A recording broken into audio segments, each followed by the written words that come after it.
hello, hello.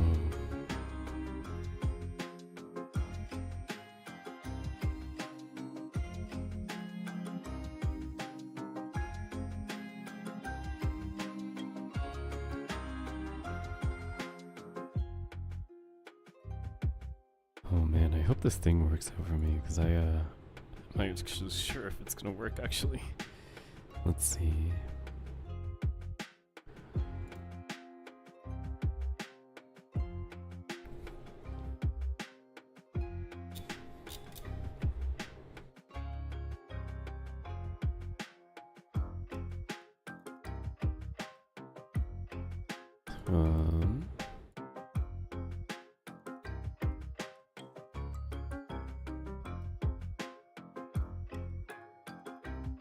Alright, let's switch over.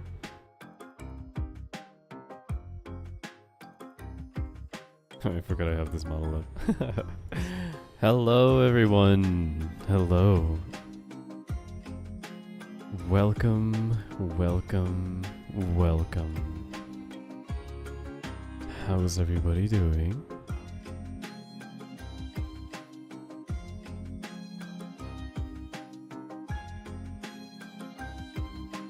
Greetings. Oh man. Alright, today it's gonna be interesting. So I was thinking of this a little bit ago, but I have this book, right?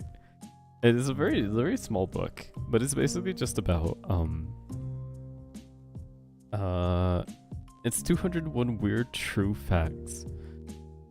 And so this is gonna be basically psychology, like, no, psychology like 101. It's just gonna be like a lot of interesting facts. Hello, Cynic, welcome in. And yes, good night, Cynic. I know you're going to bed soon as well, so have a good rest.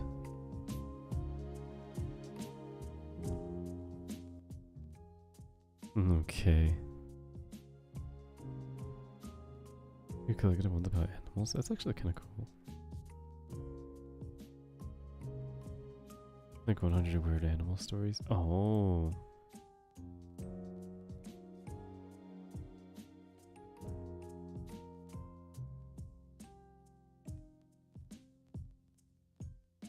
Okay, okay.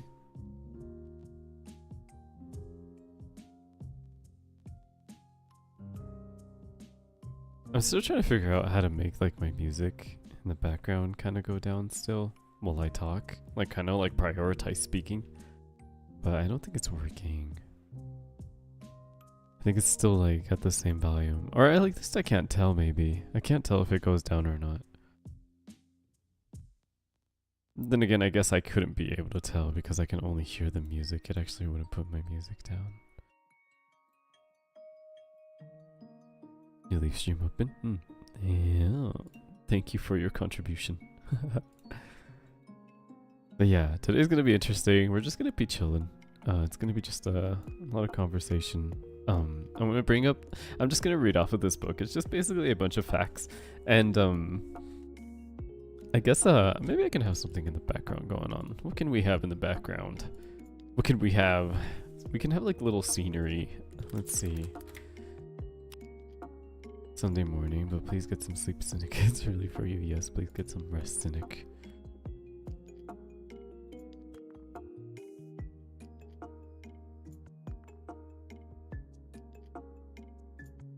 Alright, let's get some scenic view while I read all this. Here, let's do this.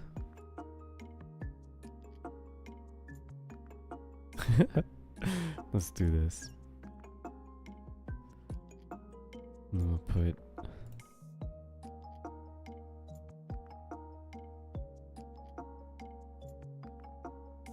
the chat down there, along with those.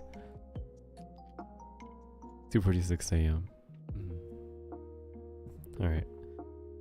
I changed the position of like where my camera is. Unfortunately, I think it's too far. I don't think it reads my expressions as well from over there.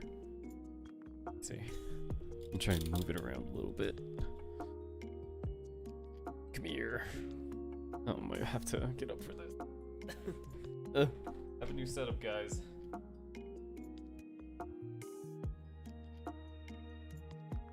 Have a new setup. I've gotten a new table. I've moved everything around. I have room.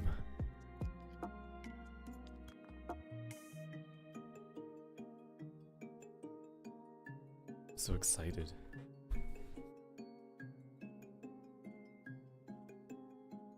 Yeah. Let's see. Hold on. Let me minimize this real quick.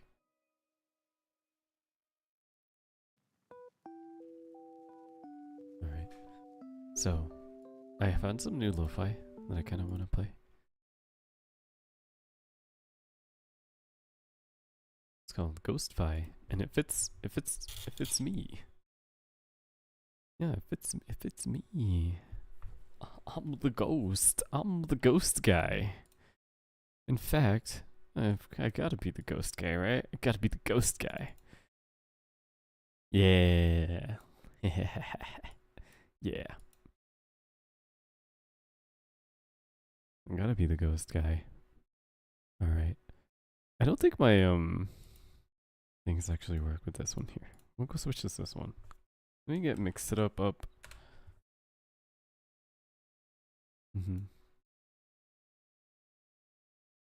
Let's get mix it up. Let's see, what else?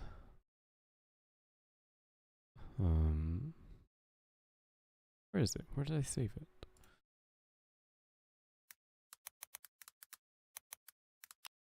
Is it?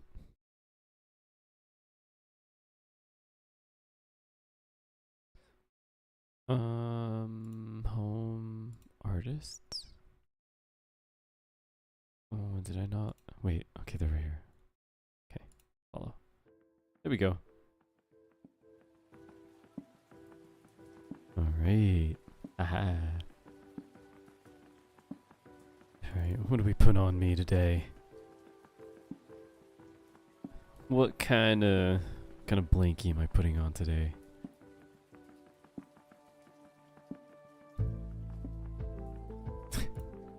What is this here?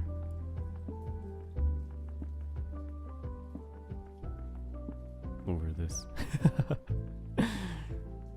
We'll wear this. I don't know how we have arms, but we do.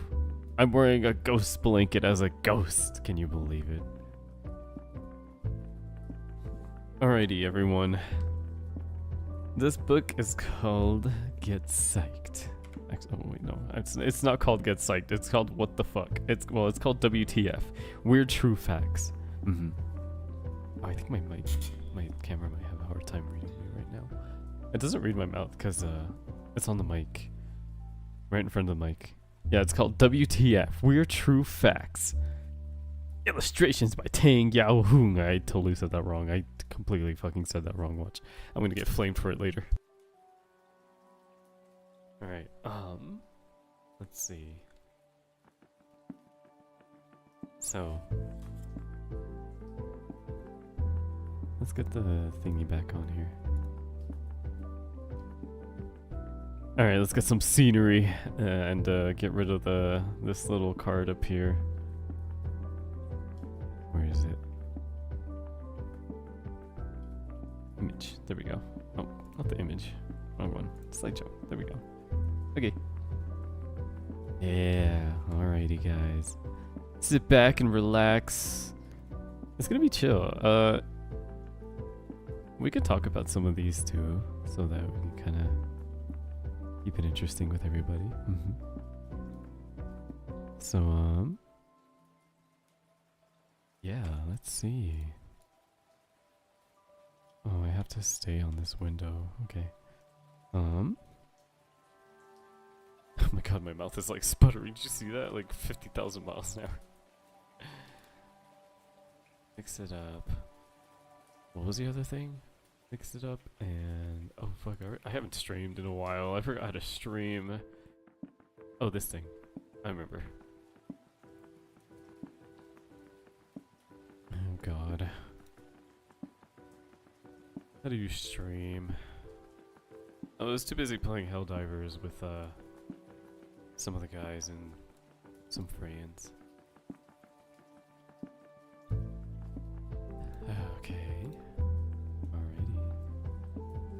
Alright, everybody. Let's see. So, let's see what this book is about. Harry Bright and Jacob Anser. Answer? Something. Authors of What the Fuck Science are at it again, and this time they're taking on the field of psychology. It's almost impossible to think about what it means to be human without recognizing the importance of psychology. This little book is filled with facts that will make you rethink things that you thought you knew, and amazing mind-expanding information that will excite you and impress your friends. To bring you these, make your head explode facts, Bright and Anser, I don't know how to pronounce his name, scoured the most recent peer-reviewed psych papers and popular research starting with, well, mummies. The facts themselves deal with Apple's logo, expensive placebos, deja vu, mirror neurons, ACPCA, commercials, dieting, email, Malcolm Gladwell, twins, synesthesia, and the loneliness of guinea pigs, to name just a few. You'll learn why some athletes choke and what happens when you experience pain in a phantom limb. And you'll learn about the origin of everyday behaviors, such as laughing, smiling, and crying. This book will make you gasp, scratch your head, laugh out loud, tell a friend, and laugh again. WTF Psychology is also a surprisingly deep meditation on who we are and how we behave. Reading it won't solve your problems, but it may help you understand them better. And we hope entertain you in the process. Yeah, see you guys, psychology. It's never about fixing your problems, just about better understanding yourself. Because the better you understand yourself, the easier you can get through life. Chapter 1. This isn't actually like a storybook. This is just like random facts like spread around everywhere. So don't worry. Yeah. I haven't even gone through the daily check-ins. Alright, tweet it. Fuck. Oh, fine. Guess I'll tweet it. Alright. Tweeter.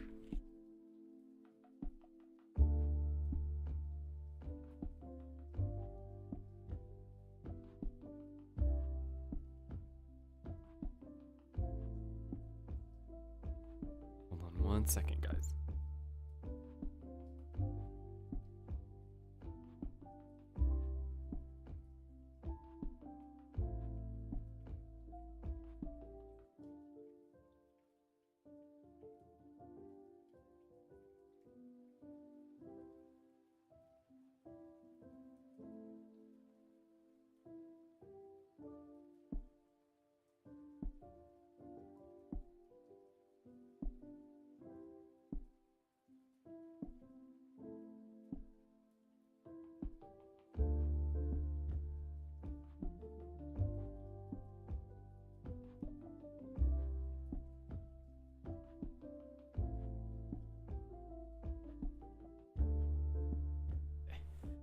Sorry about that. Get some more water. I need to start making some tea again. Oh man, maybe I should start making tea if I'm gonna do talking, aren't I? Oh god. Some warm tea. Alright, let's see.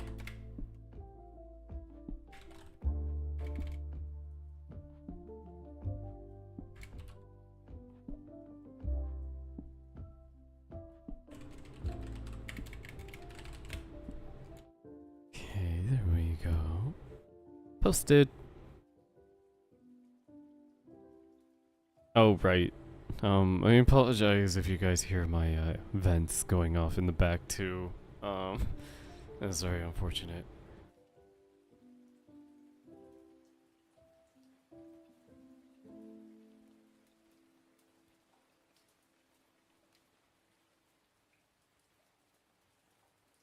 Alrighty. Let's read up on some of these now. I don't know how tuned in everybody is with psychology, but I am absolutely not. So, this will be interesting. Okay. Written around 1600 BC. The Edwin Smith Surgical Papyrus, named after the American archaeologist who purchased the scroll in Egypt in 1862. The earliest extant document to describe the brain. The papyrus outlines treatments from 48 medical traumas, everything from dislocations to open wounds to head injuries. Wow. Okay. So case 6 of Edwin Smith's surgical papyrus details a gaping head wound and notes that the brain looks like those corrugations which form in molten copper. This likely refers to the sulci and Gary? Oh god. New words. The furrows and ridges along the brain surface. Ancient Egyptian doctors could describe the brain, but they didn't understand or value its function. They believed the heart was the center of emotions, thoughts, and personality, as well as the home of the soul. When mummifying pharaohs, embalmers punched a hole in the brain case by jamming a rod up the nose, then emptied the skull of all brain matter. Gross. Lin Xie, a 6th century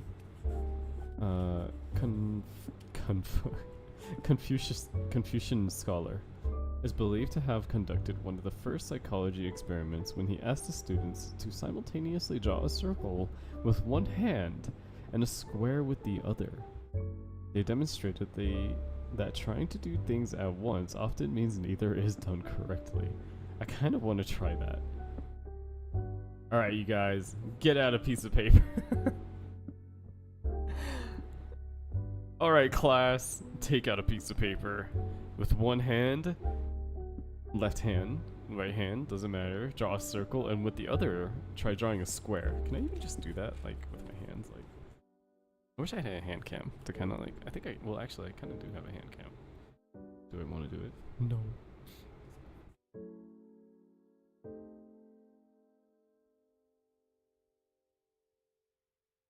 Oh yeah, I haven't done check-in still. Oh fuck.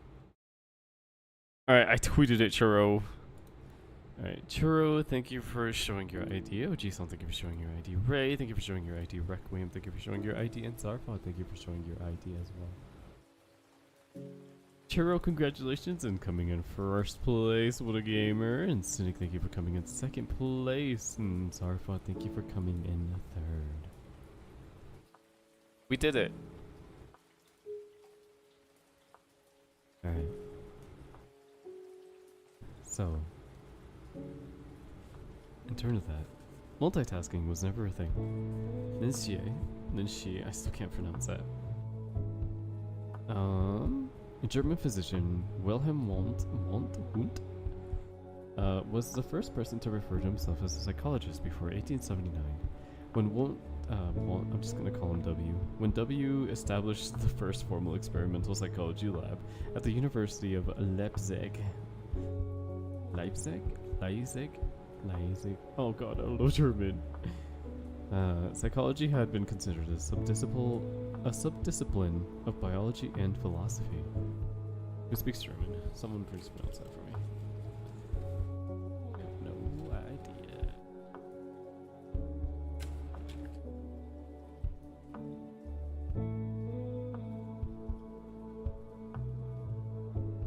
Alright, the frontal lobe is where the pun happens. Oh god. Witzelsuch is a rare neurological condition. Witzelsuch? I don't know German. I didn't know this book was gonna be German. I cry, sobbing.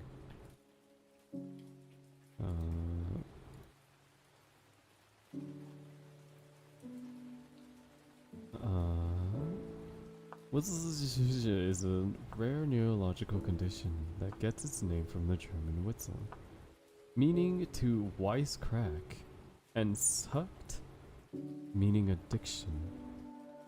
This Jones for joking is caused by damage to the brain's frontal lobe, the part responsible for decision making, planning, and judgment.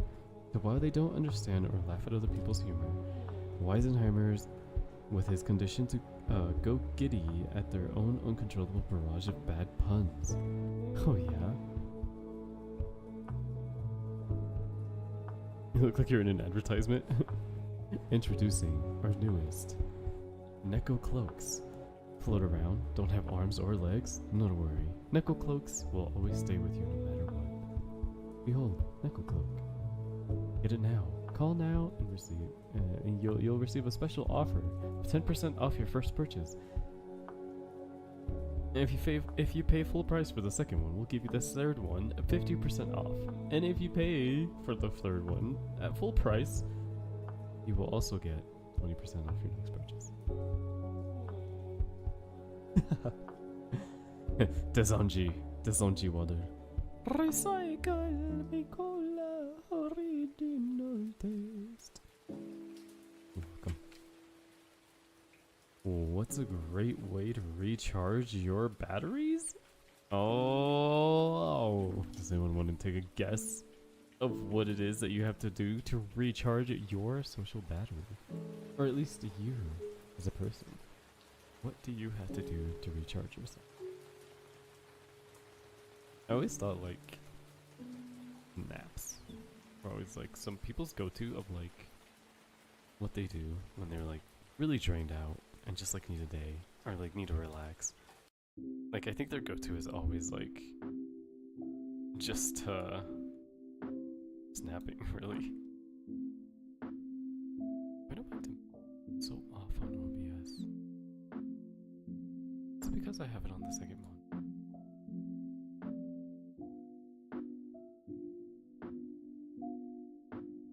Yeah. But I was still sleeping once like everyone's away to like kind of like recharge and stuff. I guess maybe not. I guess everyone just has their own different method of it. But it says right here, what's a great way to recharge your batteries? Laugh. When subjects in an Australian study were given a boring task to perform, the shown clips of the British sitcom Mr. Bean. Then shown clips of British sitcom Mr. Bean. They were twice as long as those who had watched nature or business management videos. Okay, you hear that? If you're gonna run a business and you want people to work harder, just show them Mr. Bean. That way they'll never be bored, and they'll always be on working. They'll always be working. So, nature or business management videos apparently are too boring. Apparently what's behind me is very boring, so maybe we should just watch Mr. Bean while I do this. Fuck. It called me out. Oh wait, this is a nature. Well, I guess it is kind of a nature video, but it's not really like a nature video, but whatever. Oh shit. I misclicked. Alright, let's start warming up some water. Let's see.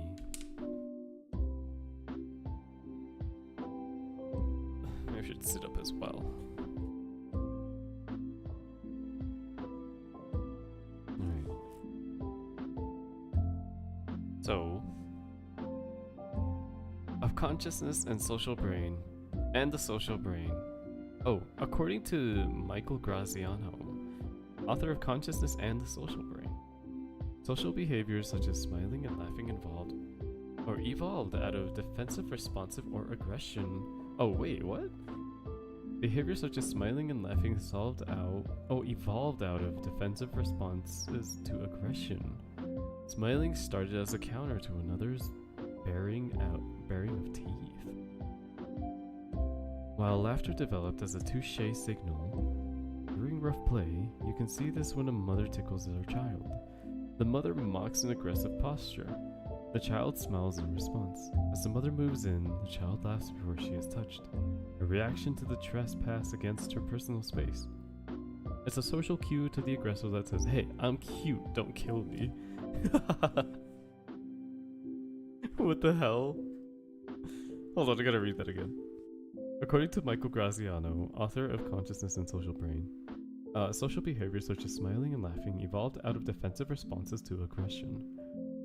Smiling started as a counter to another's baring of teeth, while laughter developed as a touche signal during rough play. You can see this when a mother tickles her child. The mother's The mother mocks an aggressive posture. The child smiles in response. As the mother moves in, the child laughs before she is touched. A reaction to the trespass against her personal space. It's a social cue to the aggressor that says, hey, I'm cute, don't kill me. Oh my god. Alright, which one of you grits their teeth when they're in trouble? Can't believe this.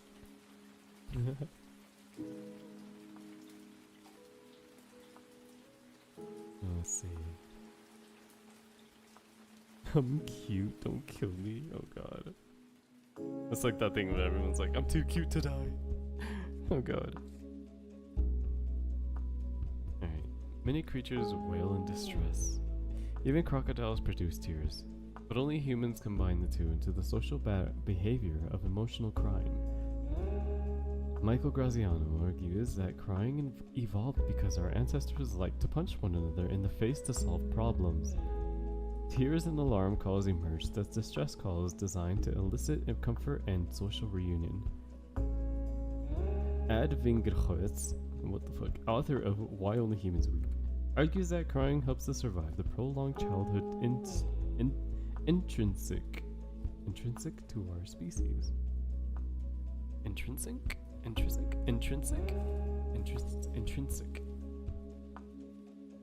For sure I did. Very interesting. I was just saying, like, we cry. We cry because we're tough, alright? If you cry, it's okay. It says, I can't smile without you. Oh yeah? Let's see. Women who get Botox injections to treat crow's feet may become depressed afterwards. Oh yeah? The shots freeze the muscles around the eyes and disrupt their contractions during a natural smile. In the 19th century, French neurologist G.B. Dunchenene de Ballon. Oh god, that was a name. We're just gonna call him Douchey.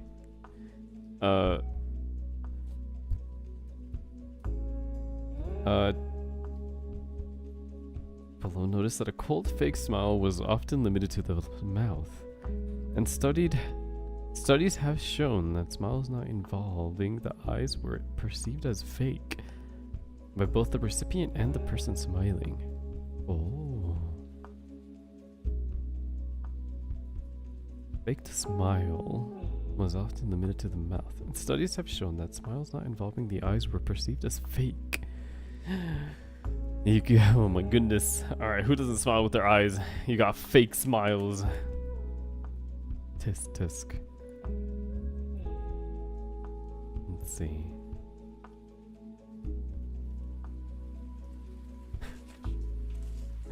What is chastening? I want to see something.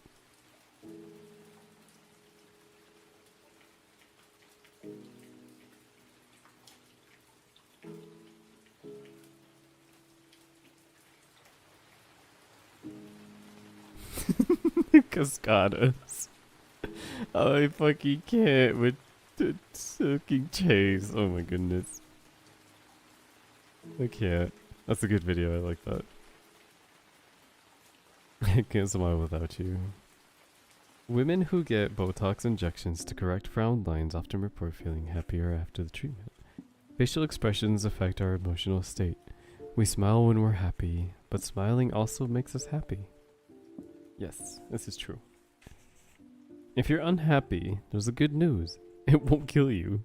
A 2015 study published in The Lancet analyzed more than 700,000 medical records from the UK, a million women study, and reported that unhappy women had the same overall death rate as happy ones.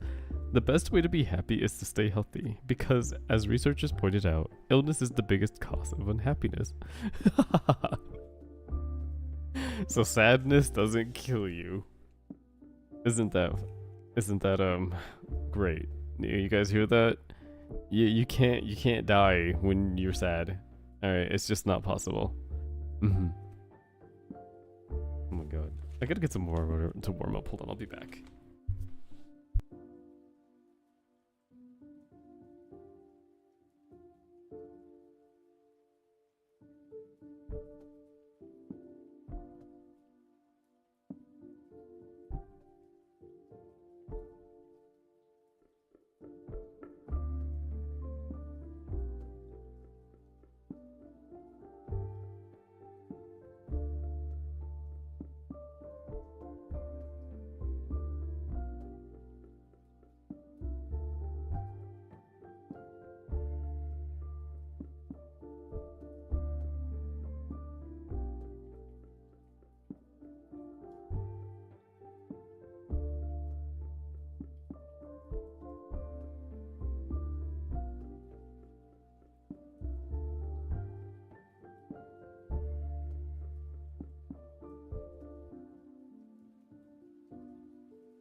I realized I don't think I muted the mic as I was gone.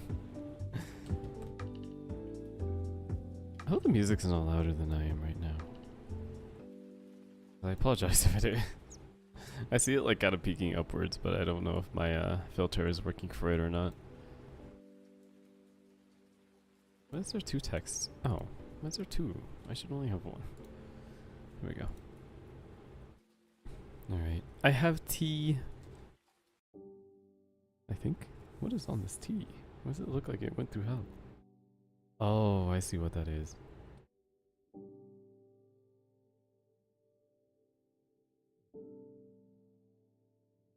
Alright.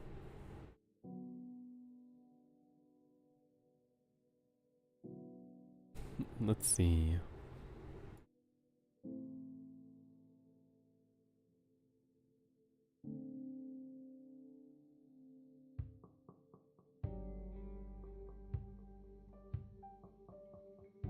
I like some character.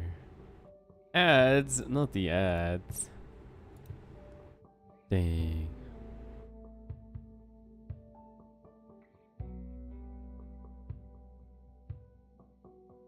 Alright, maybe I can see my screen a little easier like this.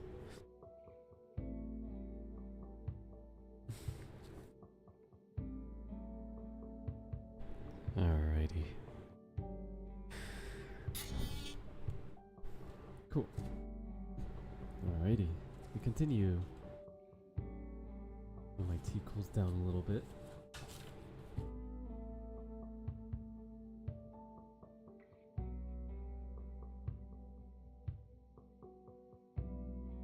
Alright, I lost the page I'm on.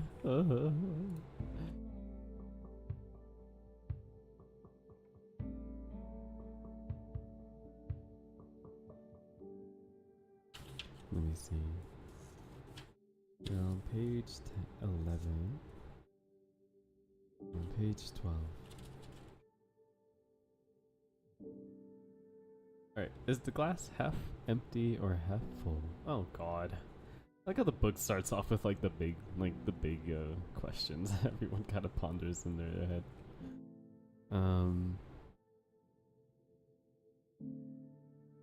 That may depend on your genes. Apparently it depends on your genes. That's new for me to hear. A study published in Psychological Science in 2013 showed that some people are genetically predisposed to see the world in a negative light. I guess like that's like... I mean, yeah, I guess that... I feel like that still kind of goes to like a lot of like... People like... are traumatized as a young child, or when like everyone just kind of grows up differently, I think, in that light, whereas like not everyone will grow up the same, you know. There's a direct link between time spent on Facebook and depressive symptoms. There's a direct link between time spent on Facebook and depressive symptoms. Facebook is depressing. Thank God. Thank God I stopped using it. Ooh, man, I'd be so depressed right now. Ooh, I'm sorry to whoever uses Facebook and is depressed. Apparently, there's a direct link between it. A 2015 study published in the Journal of Social and Clinical Psychology found that when we make social comparisons between our mundane lives and the highlight reel of our friends' lives, we feel worse about ourselves. Another study conducted by Copenhagen's Happiness Research Institute. Participants who quit Facebook cold turkey for a week reported feeling happier, more decisive, less lonely, and more satisfied overall with their social life.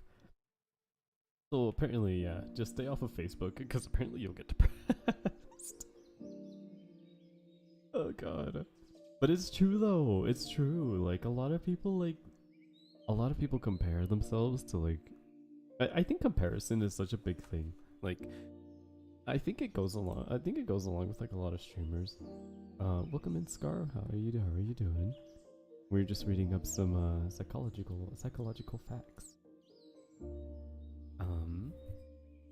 I feel like a lot of people tend to spend quite a bit of time like comparing themselves to like the higher, not the higher, maybe I should say, like, you compare yourselves to somebody else. Like, I think just in general, it's just not a good idea. Whether they're like a star, whether they're like, you know, just not a star. I guess I didn't know how else to put that. But just comparing yourself to somebody else isn't really a good idea, because it does things like this, where like you compare yourself to, like, you know, somebody has a nice car, and you're like, damn, I got this beat up old truck, got a beat up little car, and it just makes you sad. And like every time you compare yourself more and more to like what they have and what you don't, you just kind of end up like just being this very this very depressive state where you start, your self-esteem starts to drop, and this lack of motivation to try to improve yourself just kind of fades away. Well, your motivation fades away, sorry. And I feel like it's just not a good idea to be comparing yourself to other people. I think there's like a better way to kind of like reframe the way you kind of view people. Like, instead of saying like, damn, he got a Lambo, I got me as a Prius. Like, and I'm not talking about a Prius, but like, I think there's still like this part in you that's like, damn, I could have that. Or like, man, I'll never reach that. It's like, it's very negative self-talk, and I think telling yourself something different, for example, like, you know, within this next year I'm gonna try and save up for a Lambo, or like within 5 years I'm gonna start storing money and then I'm gonna get myself a Lambo. And I think a lot of people also try to rush in, which is like, a lot of people try to rush things. They try to rush themselves into life, and they think like, they don't have the money for a Lambo now, it means that they'll never have it. And the truth of it is, like, you don't really even know how the other person got it. Like, you really don't. You can be defensive all you want, like, oh, they earned it. They, you know, they got it from their parents. They're lucky. They have so much money. Like, there are genuinely still a lot of people that work hard for what they've got. And I've seen it like happen before too. Like, I have seen somebody, like, even now, like, I have friends like who have started off really rough in life, and now they're like not living large, but they're at least living a better life than they thought they could and they would. Like, genuinely, I could say like they are kind of living a little better than me. But, you know, at the same time, like, I've also had them like talk to me, and they're like, dang, you know, I kind of envy the friend this little circle of friends you have. Like, you know, some people kind of get rich quick and don't really have anybody to share it with. You know, what's the point of having a pool if you got no one to enjoy it with, right? Value your friendships, value them, value the people that are around you. But I digress. A lot of people compare themselves to other people, and it's just not a good way to do things, in my opinion. You could compare yourself and, you know, work towards something. Like I was saying earlier, like, you see a Lambo, somebody has a Lambo, you want it, and you work towards it, you know? But yeah, I think a lot of people just kind of give up. And I could say a lot of the same for, like, I think like streamers, actually. I see it a lot in streaming, where people look at the higher, a lot of people are stuck with the numbers. Like, everyone kind of pays attention to their numbers, like, oh, I haven't had, you know, this many people here.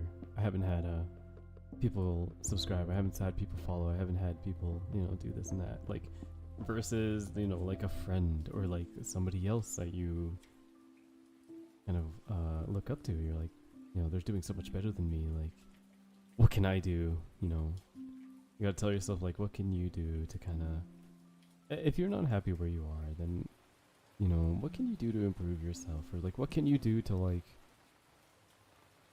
just strive to be a better you. It's not good to always be a little down on yourself. Always beat yourself up because you don't have a high number. You know. Hydrate. Thank you for the hydrate scar. I have tea. I just made my tea too. I'm gonna scorch my tongue now.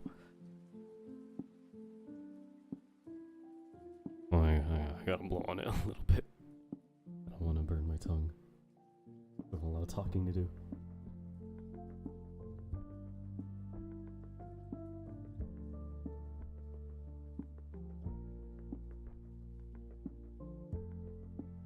Oh my god, it's so hot. Let me drink some water at least to fill the hydration request.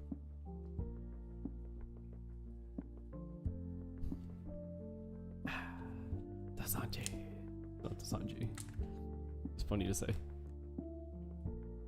But yeah, no. To whoever can relate to that and to whoever has problems like struggling to improve, like, are your standards that high?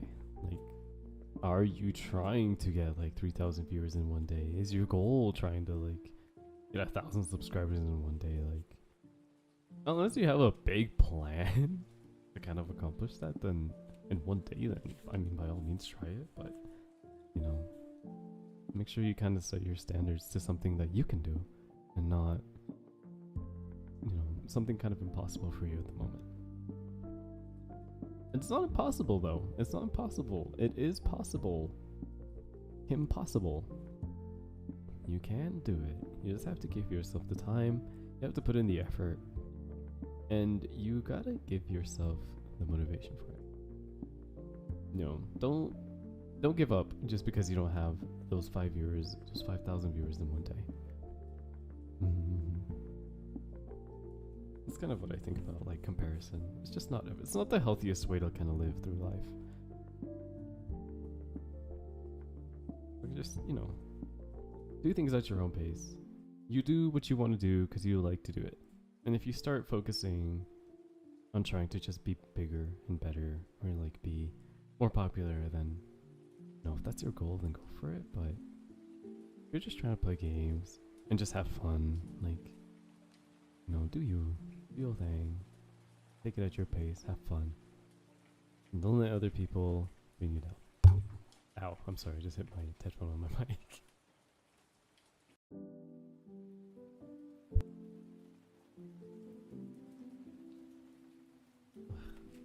I'm gonna sit up. Okay. So, what else was this book saying? I like how this book just says, it depends on your genes. Some people are genetically predisposed to see the world in a negative light. Oh yeah, that's what I was going to talk about. I was going to say, like, I think a lot of people just kind of live differently. I mean, that's an obvious thing, right? Like, nobody lives the same way. Like, some people grow up having a lot. Like, they do. Like, sorry, I was going to hit myself. Some people just kind of grow up with a lot of stuff. Like, they, you know, a loving family, and, like, they support them 100%, and, you know, brothers and sisters to help support them as well. Even as a single child, you still have your family through and through, and, you know, uncles, aunts, grandpas, grandmas. Like, you have a lot of support around you. Some people usually don't have that. Like, a lot of people have, like, very neglected families, and, you know, a lot of people kind of grow up alone.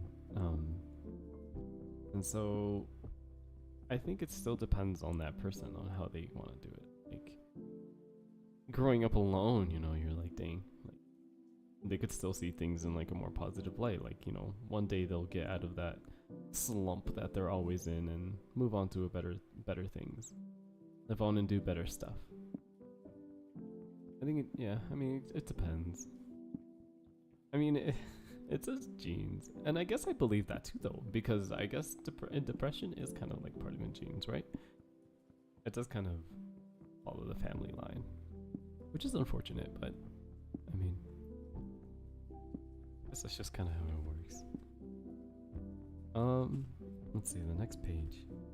Our brains have a distorted body image. They devote more space to controlling our hands, tongue, genitals, and facial features than our limbs. Pioneering neurosurgeon Wilder Penfield discovered this in the 1930s. While performing brain surgeries on conscious patients, Penfield's homunculi?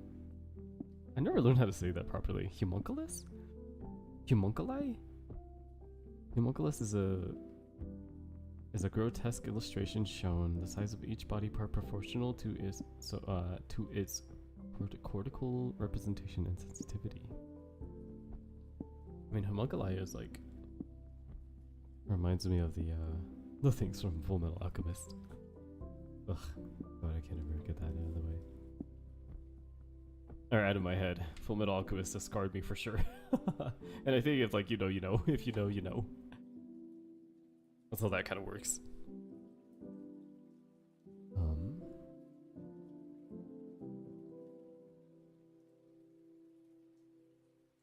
Okay. Nearly 80% of amputees feel pain in a phantom limb. In fact, if you had arthritis in your arm, you might not feel the lost arm after the amputation. You'd feel the arthritis pain too. Whoa, that's kind of weird. That's kind of cool though. It's very interesting actually. Could you imagine just not having an arm, but you still feel like the arthritis pain? Like how does that work? That's crazy. Distorted body image. They devote more space to controlling our hands. Huh, that's interesting. To test the rubber hand illusion. Oh, the rubber hand illusion. That's like every time like somebody like I see those videos and I always see them do the thing right where they grab the rubber hand, like they put it on next to a person and then they grab like a hammer or something or whatever and then they just gonna like slap it down onto you. YouTube studio library? What the heck? Heck. Oh shoot.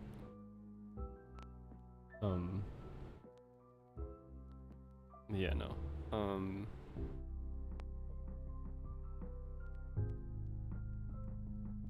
It's actually kind of interesting when I think about it. To test the rubber hand illusion. I kind of want to try it out on myself actually. Like I kind of do want to test out like how that, if it actually works like that or if it feels like that. Like it feels like you're about to get slammed. Because I mean nobody likes to get hurt. So I can only imagine what it would feel like to think like a hammer is about to fucking slam down on your arm. Alright, my YouTube studio's lagging. I might have to reset it. Is it lagging? Or is it just my OBS? It might be my stream. Maybe not. I think it's just because the outfit goes like 4 frames a second. Alright.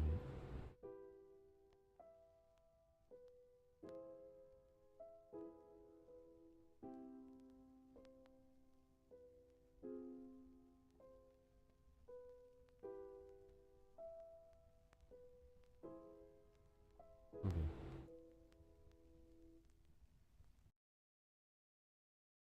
I'm still reading this up. Sorry. To test the rubber illusion, subjects with normal brains are trickled into believing a rubber hand is part of their bodies. Researchers place the rubber hand in participants' field of vision and position her real hand just out of the sight.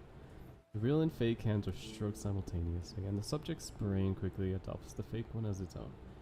The effect is so powerful that when researchers threaten the rubber hand with a hammer, participants recoil in fear of getting hurt.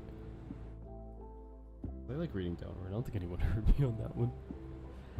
So yeah, I mean basically you just flinch when like you feel it coming.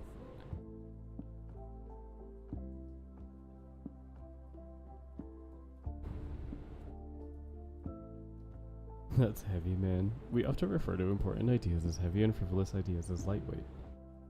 Turns out our bodies can influence our thinking simply by holding a lighter or heavier object. Participants in a study published in Psychologist Science were given either a heavy or light clipboard. Then were asked to consider a hypothetical problem of injustice. Those with heavy clipboards thought more deeply, while those with light ones gave the problem less consideration? Oh. We often refer to important ideas as heavy and frivolous ideas as lightweight. Turns out our bodies can influence our thinking simply by holding a lighter or heavier object. Okay, so when they're given a heavy object, they consider a hypothetical problem of injustice. Those with heavy clipboards thought more deeply, while those with light ones gave problem less consideration. That's interesting. I don't know about that one too much. I'm assuming like if you're carrying something heavy and you're trying to think, you're like trying to think of a way to like probably lighten up your load that you're carrying, or like I don't know. I'm not really sure what to think of that one. Maybe you're trying to like figure something out so that you can let go of the heavy item a little quicker. I don't know.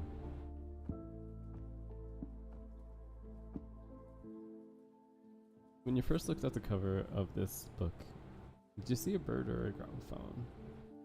The illustration called Songbird employs negative space. A call called Songbird employs negative space, a blank field around a primary subject, to form two competing interpretations of visual information. You can't see both at once because your eyes jump from one to the other in an attempt to avoid uncertainty. Images with multiple interpretations are called multi-stable. Multiple interpretations are called multi-stable. Oh, okay, so it's like those things when like... It was like that thing that was going on for a while where like if it was either a duck or a bunny, I think. And I think it just kind of ended up being both, right? I'm pretty sure that's what it was. I can't remember actually. Corporate logos often cleverly exploit negative space. From NBC's famous peacock to the Hartford Whalers emblem to the hidden arrow in the FedEx logo. Multi-stable designs effectively reward our brains. Once we see their secret shape, we feel included in a discerning group. Okay. We're like, damn, we're special. We just found out something. Let's go. Apple has sold more than 1 billion devices and has one of the most ubiquitous logos on the planet. Ubiquitous? Ubiquitous? Ubiquitous? Ubiquitous? Jupiter. Could you draw it from memory? Could you draw the Apple logo from memory?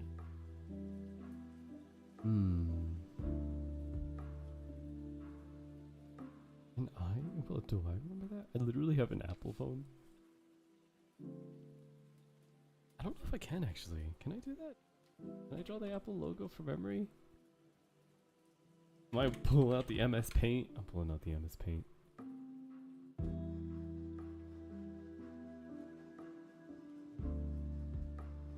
How do I show up the what was the thing for the MS Paint? Let me see. Let's see.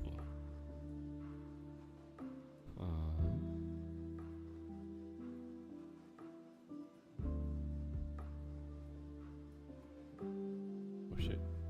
Almost fucked something up. How do I move the window for this? Oh, what's this one? Alright. MS Paint. Alright. Can I draw the Apple logo from memory? But I'm pretty sure it just went like... What was it? Okay. The Apple logo. Here's how I remember the Apple logo. It was like, you know, you got the... This is my form of the apple, and then it had like a bite. But here's the thing I don't remember, is if I had like multiple bites, or if I had like one. Just one whole bite like this. And that's what I don't remember. I don't remember if it had a whole bite or not. I don't remember, to be honest. I'm trying to remember this before I read further ahead. I want to be... Okay, I want to think that it had one bite. Right? It had like one bite. Because I don't know.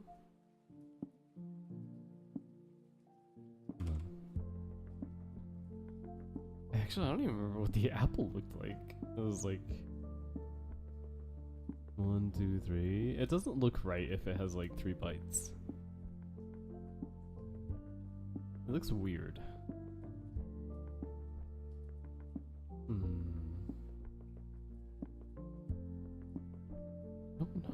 I don't know if it... It's hard. Did it? I'm very confused. I don't know if it did or not.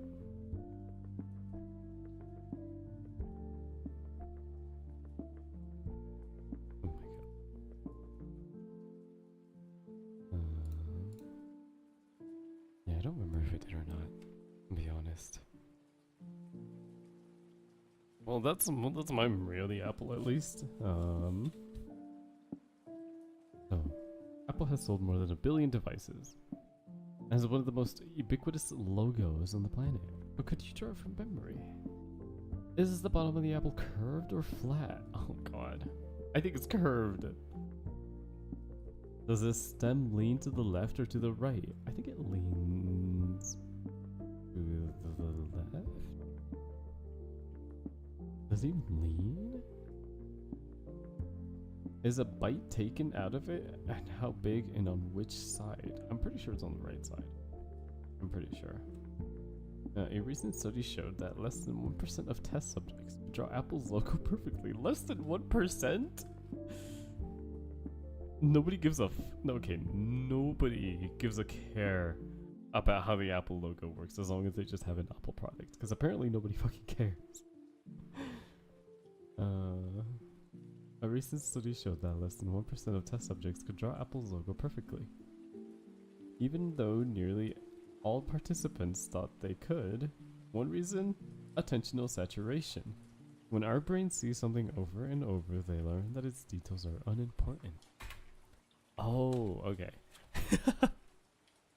I guess that makes sense. Those make sense. You kind of start saying something so often that you kind of just start like caring less about it, right? I think that's what it's trying to say. It's like you see your phone all the time. But the thing is, like, even for me, like, I don't own Apple products. I only own this iPhone. So I haven't really, I mean, I've seen Apple everywhere. It's not like it'd be the first time I've seen it. And I've had an iPod before. So I remember looking at the back of it. I was like, damn, this is a 60 gigabyte iPod. This thing's massive. But I don't know. I'm pretty sure I'm right on the first one. I want to say I'm right. I'm gonna be the 1% who draws it perfectly. Okay, like it's gonna be freaking incredible. Does it show me? The charismatic power Apple founder Steve Jobs held over his developers has been described as a reality distortion field. A term originated from a Star Trek episode featuring aliens who project mass illusions to create visual realities. Illusions? Jerks are remarkably... oh wait, okay, this is the next part. Wait, so am I wrong on the Apple? Hold on, now we have to figure this out. Hold on.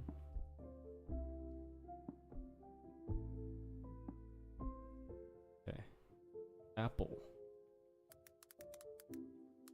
Apple product. Okay, yeah. Oh my god, I was right!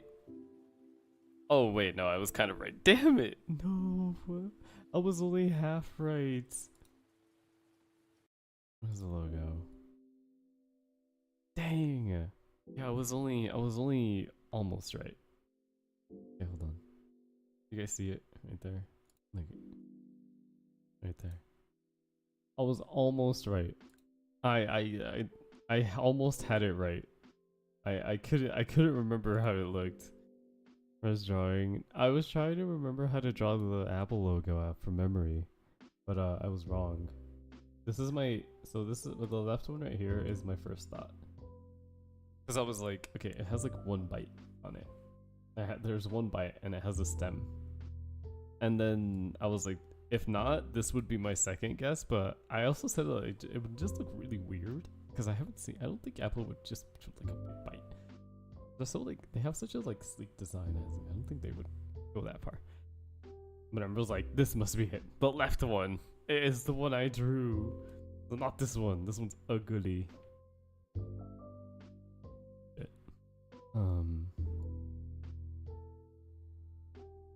I'm pretty sure I'm right. Okay, I already forgot what it looked like. Hold on. So I was right. Okay, no. Oh, fuck. The more I look at it, the less right I am. Fuck. Alright. Yeah. Okay. Damn it. It did have a heart shape at the top. No. I thought it looked stupid.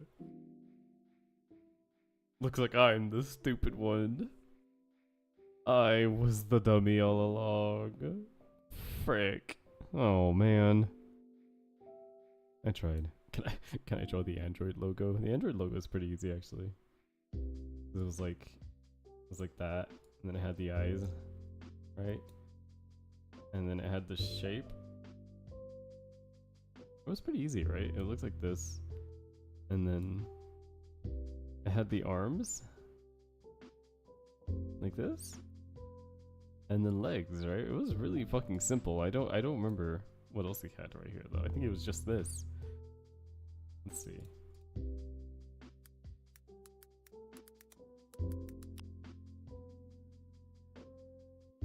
Yeah, it was right. Okay, thank God. Oh, I forgot the antennas! No! Damn it, I'm disappointed. It's okay. Shoot. Oh, in today's episode, am I fucked up?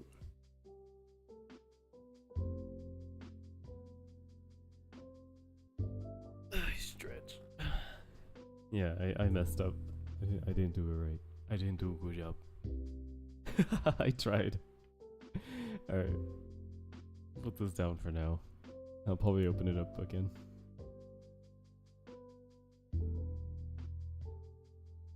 Alright. Here's the next one. Because of the charismatic power of Steve Jobs. May he rest in peace, by the way. That's right, it says right here.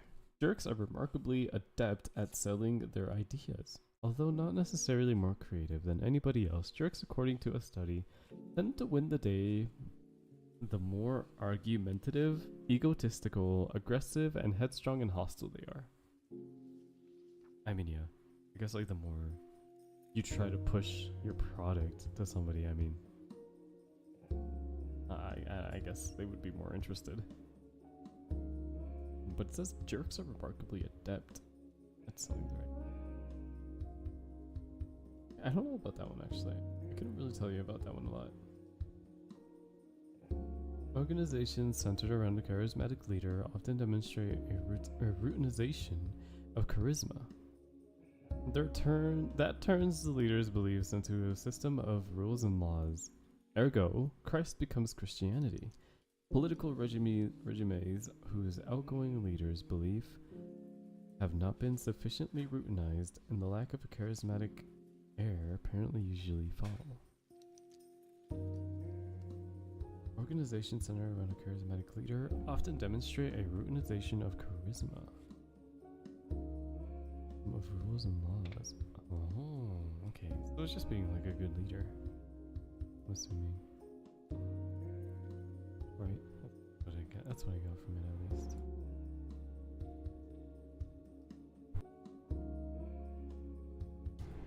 At least that's what I understood from it.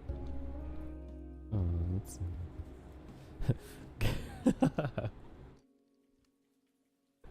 Oh god, this one's great. This one's about gaslighting.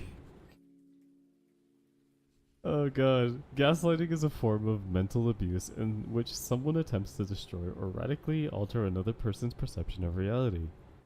The name comes from Patrick Hamilton's 1938 play Gaslight, about a man's systematic attempts to convince his wife she's insane. He repeatedly turns down their home's gaslight and pretends to be puzzled whenever his wife wonders why it's so dim. What the? He repeatedly turns down their home's gaslight and pretends to be puzzled whenever his wife wonders why it's so dim. That's kind of fucked up. That's kind of fucked up. Like gaslighting is like already kind of messed up as it is, but if you're like trying to convince that your wife is crazy, that's actually kind of funny. Oh my god. It's kind of messed up. I think it's like... I don't know if it's become a meme or not. Like, I know gaslighting is a real thing, but like I don't know if it's become a big meme of like just being somebody who is being gaslit. The way it kind of says it here, though. A form of mental abuse in which someone attempts to destroy or radically alter another person's perception of reality. Where, okay, I guess that makes sense. Like, when everyone starts gaming together, or literally gaslighting is what everybody does. Like, we're like, you killed me. And they're like, no, I didn't. I'm like, yes, you did. And yeah, it kind of just starts off.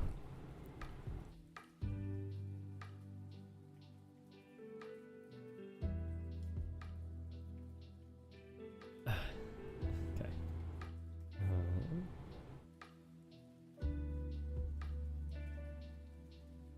Let's see.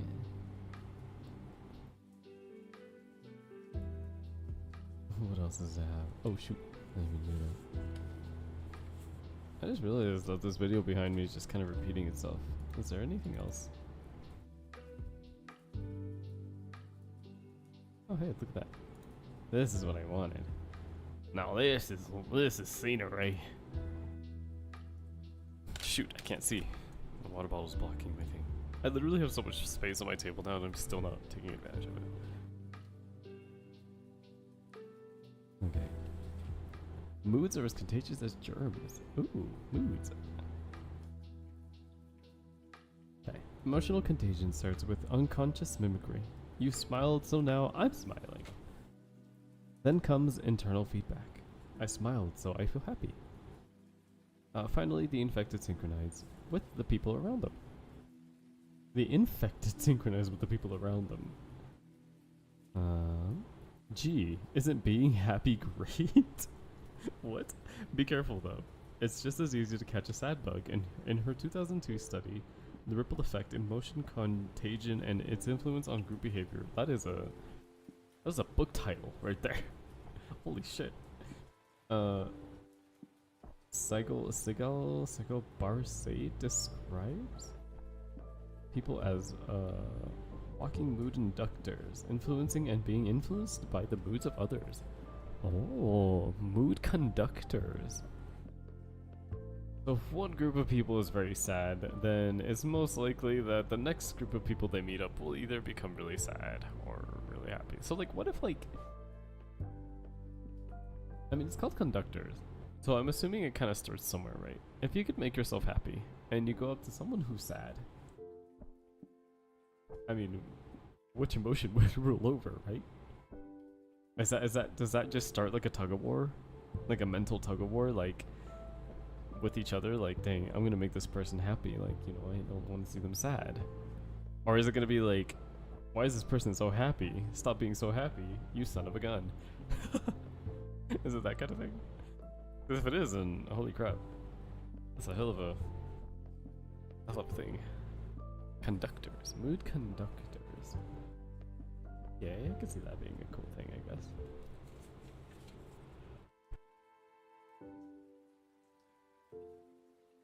Let's see. Timothy Bright's Treatise of Melancholy, published in 1586, is the first comprehensive description of depression in England. A physician of and clergyman, Bright details several symptoms of melancholy, and such as nightmares, false laughter, and witnessing fantastical apparitions. He advises... Oh god, squirrel! He advises... okay. Place. A physician and clergyman.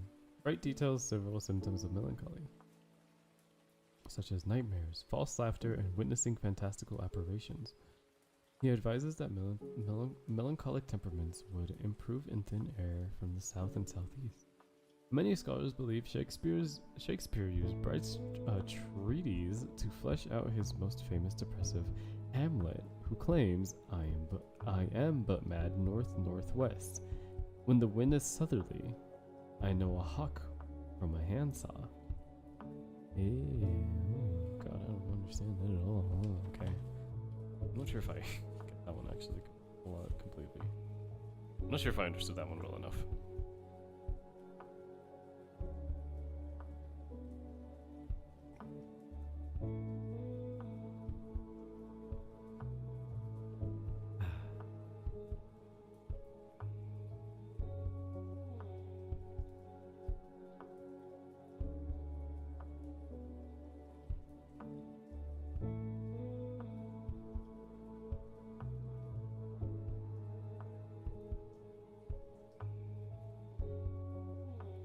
if I can draw like a melancholy thing for this.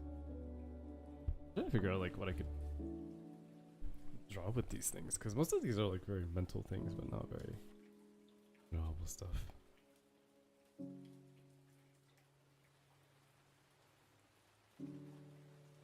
Just being at risk for severe depression ages you.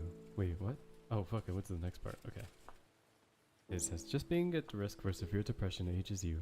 A 2014 paper in Molecular Psychiatry showed that healthy girls between the ages of 10 and 14 whose mothers had a history of depression had shorter telomeres than their lower risk peers. Telomeres are the caps at the end of our chromosomes. They naturally shorten over time, so their length is like a biological clock. Even though they'd never been diagnosed with depression, the at-risk girls had telomere lengths equivalent to someone 6 years old. Shit.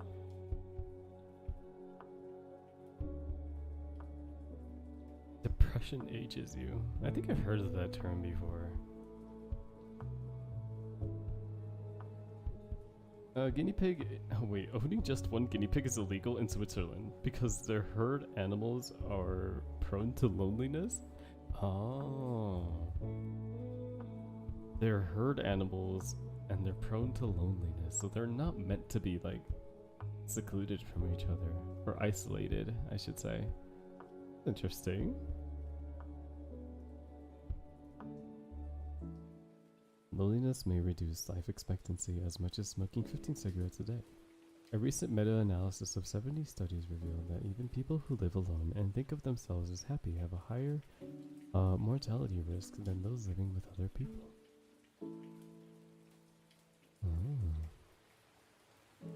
Anthropologist and evolutionary psychologist Robert... Wait, I didn't understand that one. Loneliness may reduce life expectancy as much as smoking 15 cigarettes a day. A recent meta-analysis of 70 studies revealed that even people who live alone and think of themselves as happy have a higher mortality risk than those living with other people. Does that make sense? What the...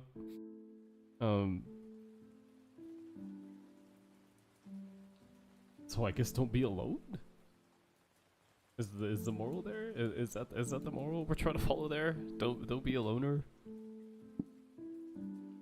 Reduces life expectancy to as much as smoking 15 cigarettes a day. So if you're in a relationship and you wait, okay, well, let's okay, well, I think if you smoke 15 cigarettes a day in one day, it's a lot. A recent meta-analysis of 70 studies revealed that people who live alone. Anthropologist and evolutionary psychologist Robin Dumper has hypothesized that living in complex social groups leads to increased relative brain size and problem-solving ability among vertebrates. For some unknown reason, Dunbar's social brain hypothesis does not apply to carnivores. Oh, interesting. In a 2006 study called The Effect of Meat Consumption on a Body Odor Attractiveness, male participants ate a meat diet for a month and switched to vegetarian meals. Pads worn in their armpits for the 24 hours of each diet present were the women strongly preferred the smell of the vegetarians, classifying their odor as more attractive, more pleasant, and less intense. Okay. So the deal there is to eat meat. Wait. The women strongly prefer the smell of vegetarians. Alright, gentlemen. Alright, boys, it's time to eat your veggies.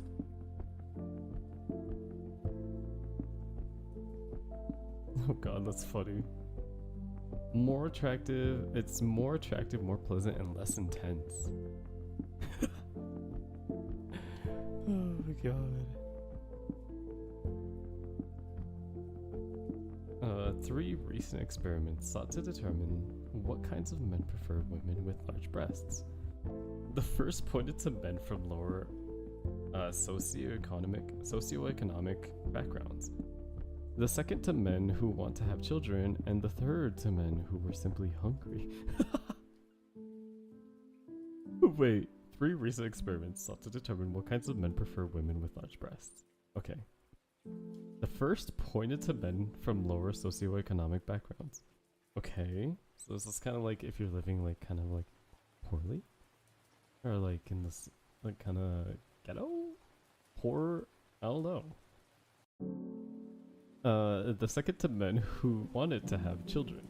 Okay, so big jugs equal big support for family. A third to men who were simply hungry.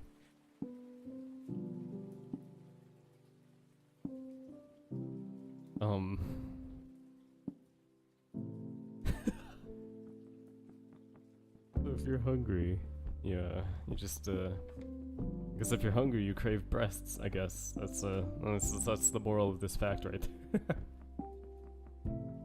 Oh boy, boys better keep eating.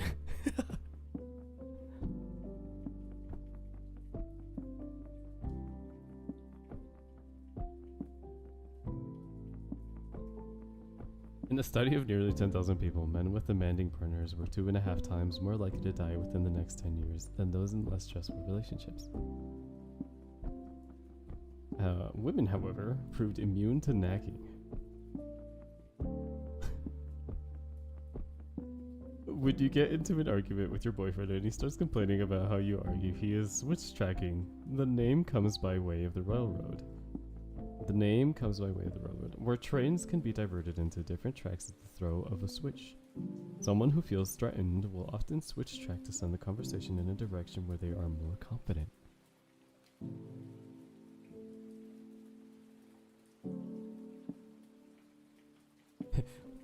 Exclamation mark, women.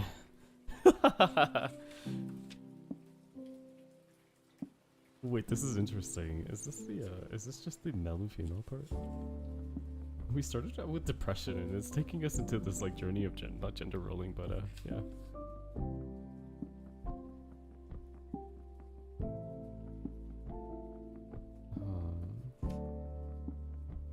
Very interesting. Oh my god, I'm like a quarter in this book. I'm very interested. Male novelists idealize romantic love differently than female novelists do.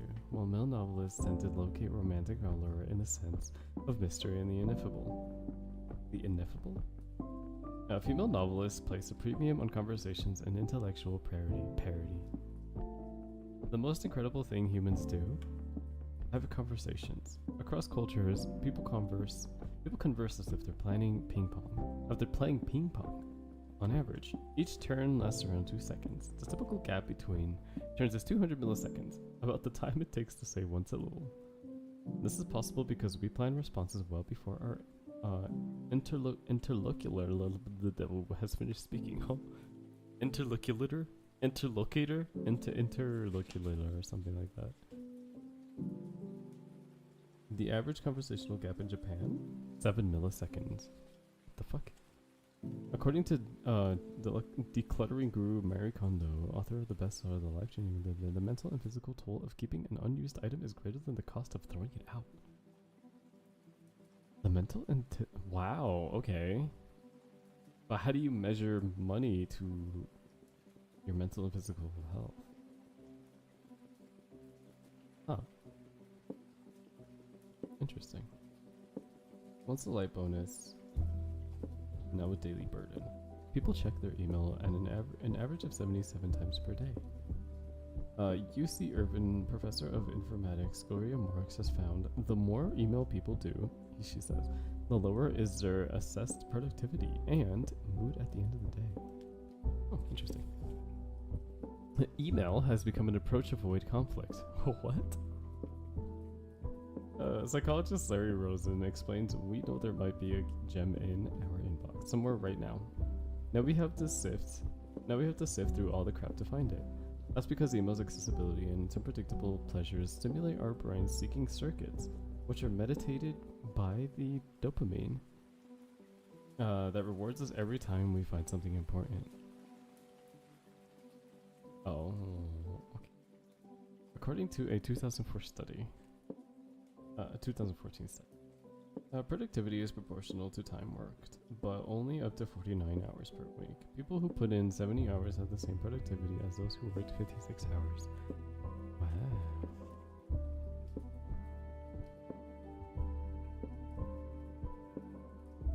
Researchers from the University of Michigan found that taking a daytime nap counteracts impulsive behaviors and boosts tolerance for frustration. The amygdala, a primitive part of the brain, is responsible for fight or flight. Oh, it's the fight or flight response. When we're at work, 4 factors can force us out of a reflective mode and into a reactive, more primitive one. Getting insufficient rest, not feeling valued or respected, lacking the freedom to focus on the highest priorities, and being disconnected from any mission greater than ourselves. Oh. 1 alpha dog per pack. In a series of experimental conducted in UC Berkeley's house. Blah blah blah. Leaders consistently underperformed one group together. Teams of powerful people were the least productive in part because, instead of focusing on the work, they argued about who would have the higher status.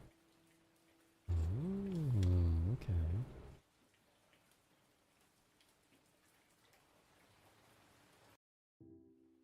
In the leadership study, commonly referred to as the Cookie Monster experiment, researchers grouped people into teams of 3, asking 2 members to write a social policy paper and the third to evaluate the work. After half an hour, researchers brought in a plate of 5 cookies, enough for each participant to have 1 treat, but not 2. The bosses not only took seconds, but devoured the snacks a la Sesame Street's Cookie Monster, munching with their mouths open and scattering crumbs everywhere.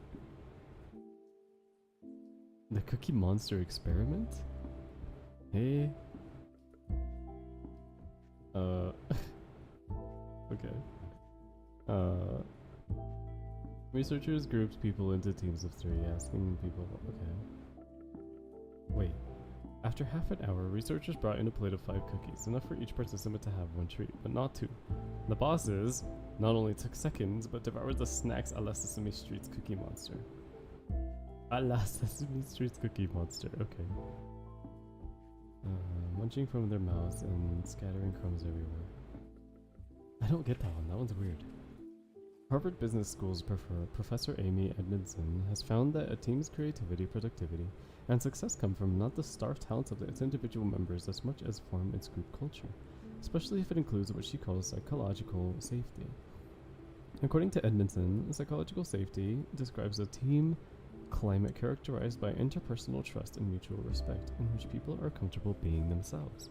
Okay, that makes sense though. I mean, like, if you're in a safe zone, you know. I mean, if you're in the safe zone with anybody, I guess you'd be comfortable sharing anything at that point. In his book, Outliers, Malcolm Gladwell summarizes the psychological research of Anders Ericsson and introduces into popular ideas the idea that it takes 10,000 hours of deliberate practice to become an expert at anything. Yo, oh god. But I'm like, aren't I past like 10,000 hours of streaming? No, I'm not past 10,000 hours of streaming, am I? I don't know, actually. Deliberate practice to become an expert at anything. This isn't necessarily the case. Ericsson himself claims he had never said how many hours it takes. Further, a meta-analysis at psychologist Brooke demonstrated that practice accounts for 26% of achievement variations in cerebral games such as chess, 21% in playing musical instruments, and only 18% in sports. Virtuosity depends on a mix of psychological, biological, environmental, and health factors. Combined with old-fashioned practice. Okay. How can a pro golfer in Augusta suddenly lose the swing in the back nine? Choking is a cruel byproduct of the stress of competition and the glare of the spotlight. When we're first taught the mechanics of hitting a 9-iron, for example, we store the information using explicit memory, which allows us to describe and analyze our experience. But once we absorb the lessons and start playing more freely, we operate on implicit procedural memory. What athletes call muscle memory. Under extreme stress, athletes may overthink the physical process and inadvertently trigger their explicit memory. The end result, discombobulation. What the fuck? Okay. I mean... choking? Okay, well, I mean, I can understand choking. Because, like, even in the game, you are, like, the last person alive, and all you want to do is, like, Um, all you want to do is just get better. Not get better. I think, okay, well, I guess it's different, right? Like, because when you're alone and you have everybody on you, or everybody's watching you, your whole team dead, you're the only one alive, you got all that pressure on you. Like, of course you're gonna like overthink everything. Like, you wanna look the best. You wanna look great for everybody. Nature or nurture. Biological approaches would purport that nearly all behavior is inherited and has an adaptive evolutionary function. But would it nurture? Oh, but what if nurture is the next generation's nature? Studies have shown that people born with no musical proclivities, but who nonetheless spend their lives practicing, bore children with native musical talent. In other words, years of practice change your nature down to the DNA level. Oh, okay. I mean, practice? Years of practice change your nature down to the DNA level. DNA level. Studies of twins have proved that genes are the primary determinant of how many personality traits as well as IQ. The Minnesota study of twins reared apart. A multi-decade study that followed identical and fraternal twins separated at an early age established that leadership and an affinity of traditional values are both inherited. A more recent twin study, published the Leadership Quarterly in 2013, identified RS495. Oh god, I don't know what that means. Oh, it's passing the leadership ability to later generations. Oh wow, okay.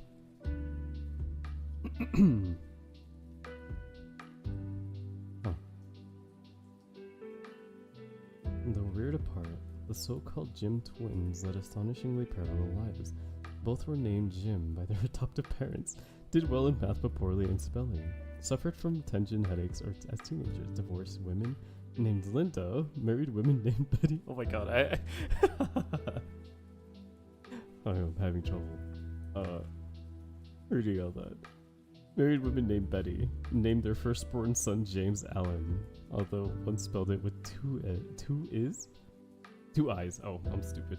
Oh, I fucking dumb. I knew how to say that.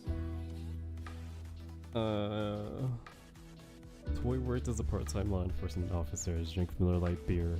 Oh my god, there's so much in this book right here. Now you hear me twice? What do you mean you hear me twice? Can't believe this. You didn't even know I was here, Almond. How dare you. Welcome in, Raiders. Welcome in. How is everybody doing today? Don't mind the background. I'm just kind of floating between many dimensions. I had you... like a good supporter. Yeah. What happened at the bar? You would have known if you saw, huh? Hello. That's crazy. Oh, now you want to check in? See, now I'm gonna gaslight Almond. I just learned about gaslighting too. This book talked to me about gaslighting. Check this out. All right. Hold on, I gotta find it. Well, hello everyone. Welcome in. Gonna pay the rent for the bar. No, we're outside now. We're taking the rent to the bar place this time. Not allowed to be indoors anymore. Let me see. Here's one for you. Look, loneliness may reduce life expectancy as much as smoking 15 cigarettes a day. A recent meta-analysis of 70 studies revealed that even people who live alone and think of themselves as happy have a higher mortality risk than those living with other people. There you go. I'll leave that in there for you. Oh, here it is, gaslighting. Gaslighting is a form of mental abuse in which someone attempts to destroy or radically alter another person's perception of reality. The name comes from Patrick Hamilton's 1938 play Gaslight, about a man's systematic attempts to convince his wife she's insane. He repeatedly turns down their home's gaslight and pretends to be puzzled whenever his wife wonders why it's so dim. There we go. There you go, there's gaslighting him. I am mentally abusing you in an attempt to destroy or radically alter your perception of reality, Almond. That's what I do though. That's what I meant to do. My bar? We don't have time for a bar. We can't be psychological in a bar right now.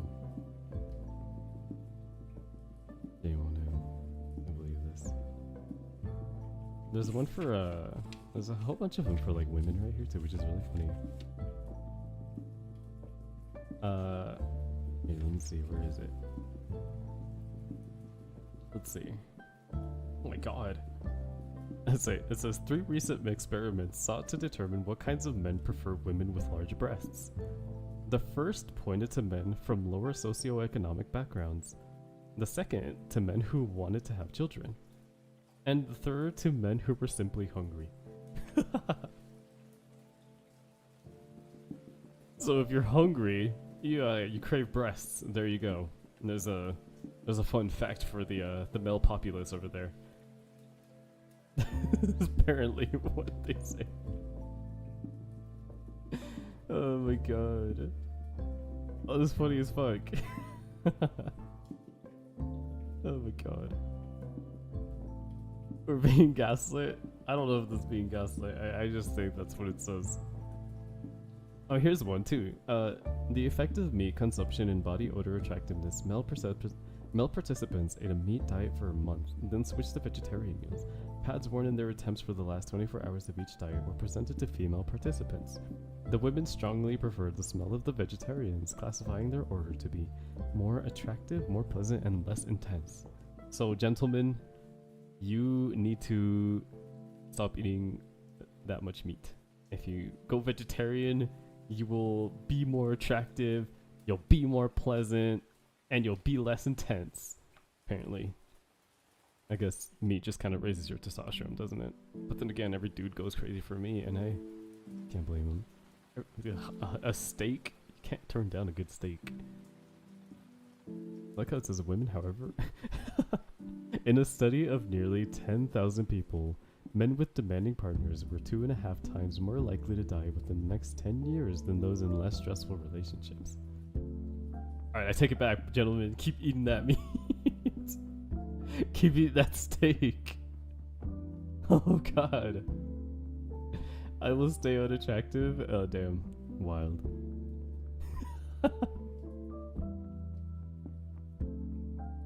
Wait, I can't believe this. They will happily be unattractive. I hope so. Yes, please. There you go. I never checked in. It's okay. Everyone forgets to check it. Women, however, proved immune to nagging. Oh god. Exclamation mark women. Women. When you get into an argument with your boyfriend and he starts complaining about how you argue, he is switch tracking. The name comes by way of the railroad, where trains can be diverted into different tracks at the throw of a switch. Someone who feels threatened will often switch track to send their conversation in a direction where they were more confident. Women. What do you mean men? No, women. I can't believe them. Who do you think you are?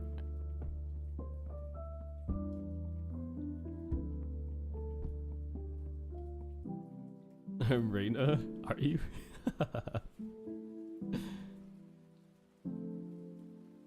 You want to read these with me, Reina? Are you? Oh, you gotta do all your stuff first, actually. Go do your things. Go do your things, Reina. I also enjoy yelling attacks. Hell yeah!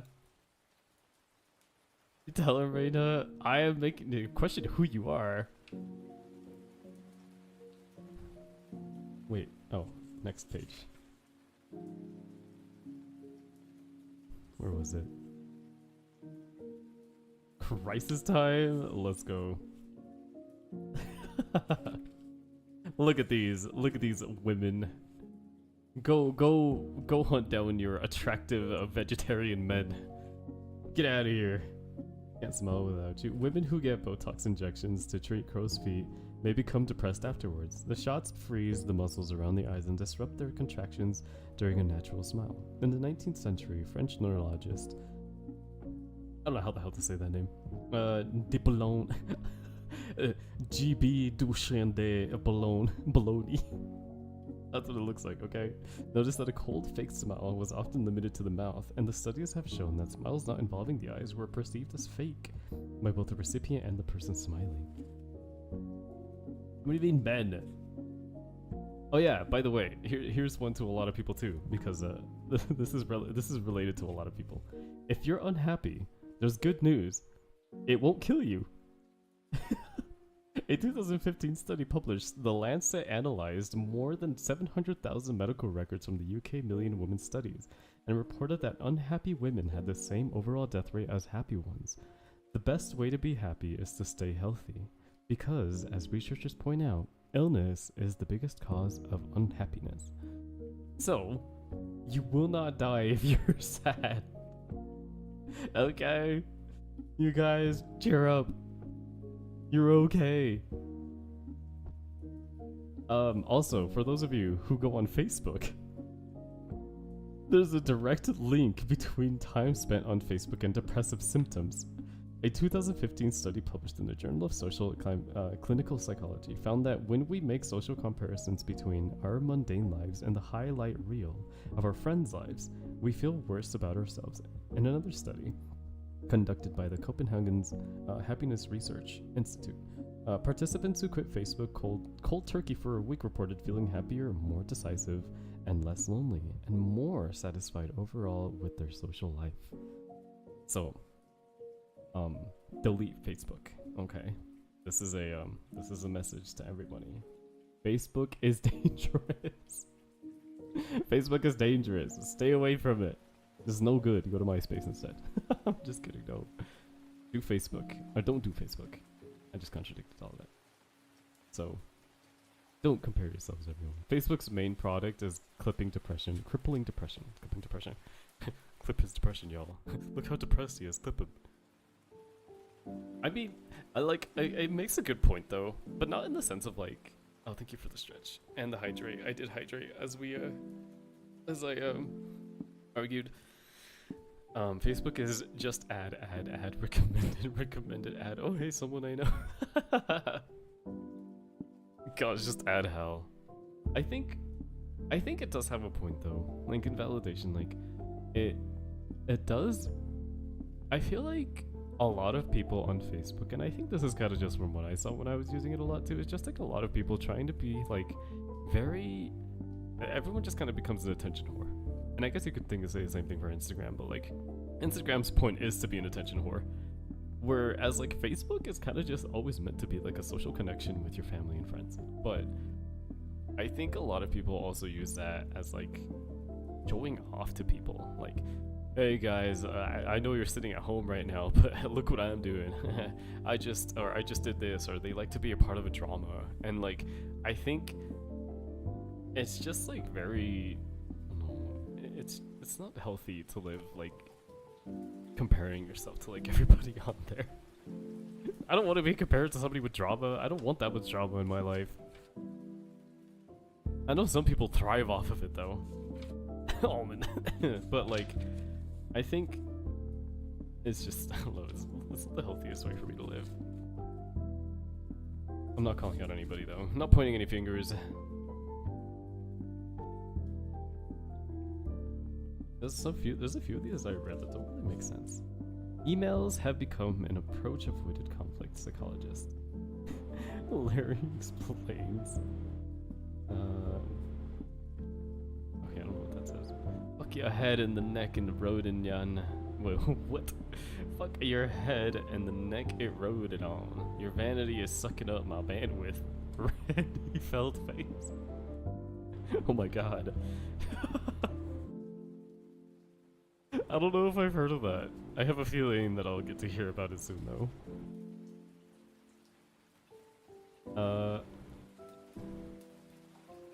Productivity is actually, you know what? I don't think I've used any other social media except for currently just Discord. Because I'm pretty sure I've quit everything. The only reason I have Instagram is because memes. Like that's literally my whole reason for having Instagram. Panda, thank you for checking in. Raina, thank you for checking in. Almond, thank you for checking in. And Killian, thank you for checking in. Panda, I tweeted it. I swear. I tweeted. I promise. Hydrate, thank you for the hydrates and the stretches. Repent, thank you for showing your ID. Hello, everyone. Welcome in, Raiders. Welcome in, Raiders. Hello, how was stream? Was she just yapping for like an hour? Welcome in, Repent. How are you doing? Zarfod, hello. Killian, hello. Thank you guys for coming in.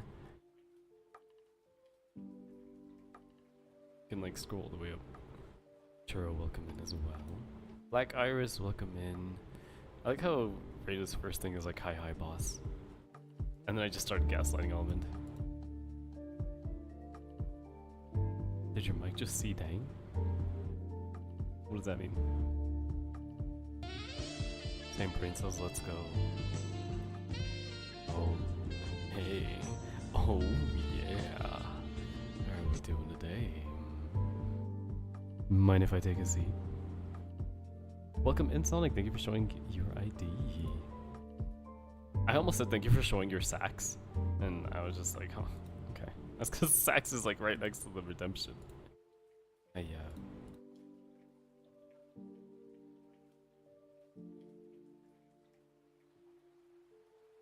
let's see. I want to read more of the psychology stuff. Productivity is proportional to time worked, but only up to 49 hours per week. People who put in 70 hours have the same productivity as those who worked 56 hours. Wow. So overworking is bad. See, to all you overworkers, all of you who overwork, look at that. All your time is still putting in the same amount of time as someone who does regular time. University of Michigan found that taking a daytime nap... Oh wait, so... the University of Michigan found that taking a daytime nap counteracts impulsive behavior and boosts tolerance for frustration. This is like everything I have. I fucking hate naps. I hate naps. Jazz musicians arrested for indecently exposing their sax. No. No. Gotta love it. Yeah. What else? It's whole... I'm gonna read it exactly how Panda sent it. Wander IMO Toland.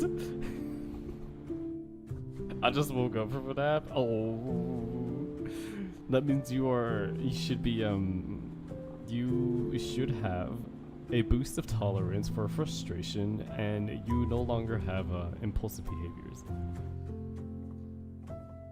The fuck? What the fuck? Yeah, I know exactly. That's actually the name of the book. It's WTF. The amygdala, a primitive part of the brain, is responsible for fight or flight response. When we're at work, four factors can force us out of reflexive mode and into a reactive mode, more primitive one. Getting insufficient rest, not feeling valued or respected, lacking the freedom to focus on the highest priorities, and being disconnected from any mission greater than.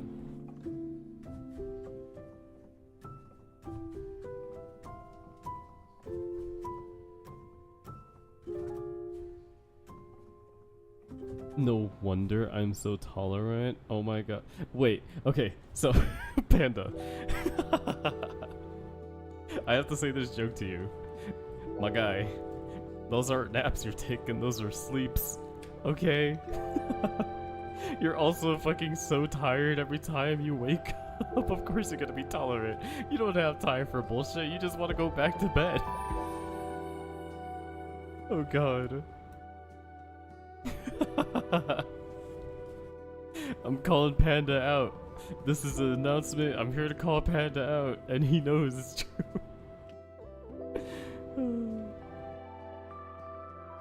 No way. Let's see.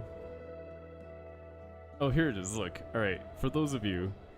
Fight or flight response. When we're at work, four factors can force us out of reflective mode and into a reactive, more primitive one. Getting insufficient rest, not feeling valued or respected, lacking the freedom of focus on the highest priorities, and being disconnected from any mission greater than you.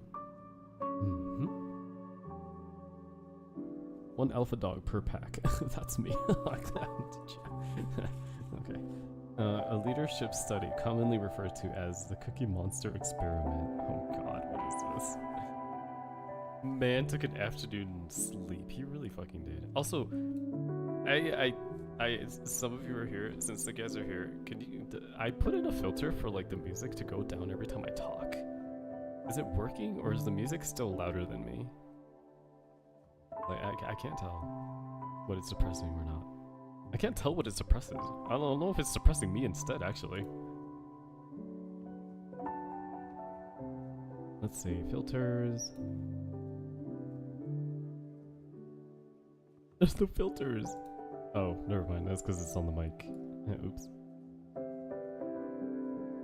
It doesn't seem to be changing. Fuck! Alright, hold on. Compressor. Sidechain duckling source? Sidechain ducking source? Oh, am I supposed to push the mic? Let me see.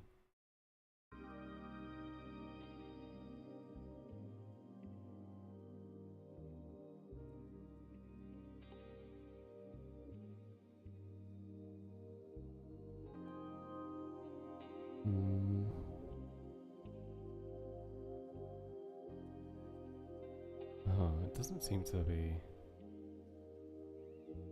I can't really push a mic. Video capture subs. Oh, I guess not. I guess it's just gonna have to stay like that. I'm just gonna turn down the music a little bit. I don't think it's working. Okay. Whatever. Don't care. Professor Amy has found that a team's creativity, productivity, and success came from the star. Oh. Oh, this is about working together. Work together, guys. You accomplish more. Let's see.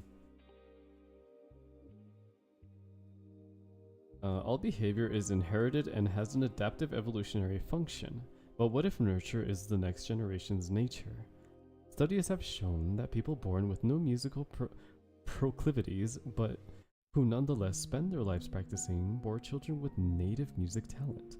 In other words, years of practice change your nature down to the DNA level. Okay, so like if I become like an Apex Pro, like I just all day long, like I click heads, I snipe, I crepe everyone, I hit every shot. Like if I become a gaming pro, will my child become a gaming professional? Is that how that works? Please tell me how that's how that works, because that's what they make it sound like that does. I don't. Okay. If anything, my kid will probably just inherit like my dancing. Like I think this is like the highest of what they get. Is like they'll become maybe a decently good dancer or like a decent dancer. Because okay, truth is like my parents were like really like to dance a lot. So like it was only natural that I was gonna get sucked into it eventually. Like my family really did like to kind of just dance like, you know, Hispanic traditional music and stuff like that.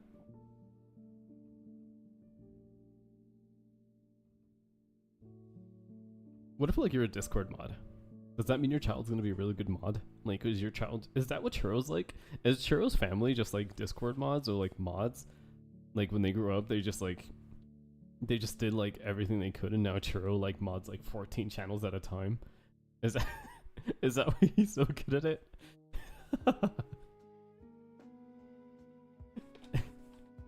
Churro's family of mods and clippers. Yeah, Churro's family is a descendant of clippers and video editors. But instead of like what we have now, it was just like all video editing and like security guards. Comes from a long line of moderators. Yeah, exactly. Churro comes from a long line of moderators and Super Smash Bros. Gamers. Literally the only one. You don't know that, Churro. You don't know that. Your family has a secret. And then there's Almond, Twerkstar. I see where your line came from, Almond. And there's Sast. Sast came from a line of artists. So Zarfod as well. Zarfod's line came from a line of artists and Dark Soul gamers.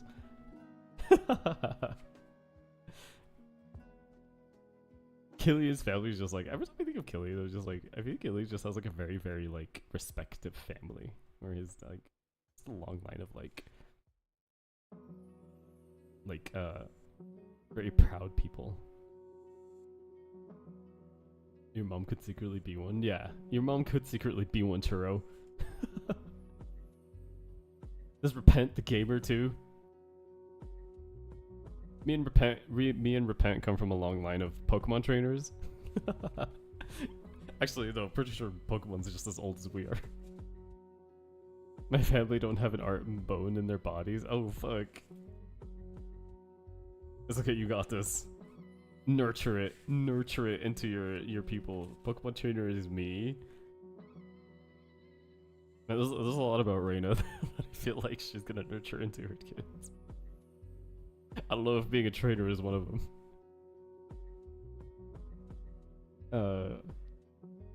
The most I got from my parents is my love of music. Oh yeah, that's right. Yeah, you do actually. You have a lot of love for music. He's just like me. I mean, I have a lot of love for music in the sense of like that I can let me just remember some. Not the ads.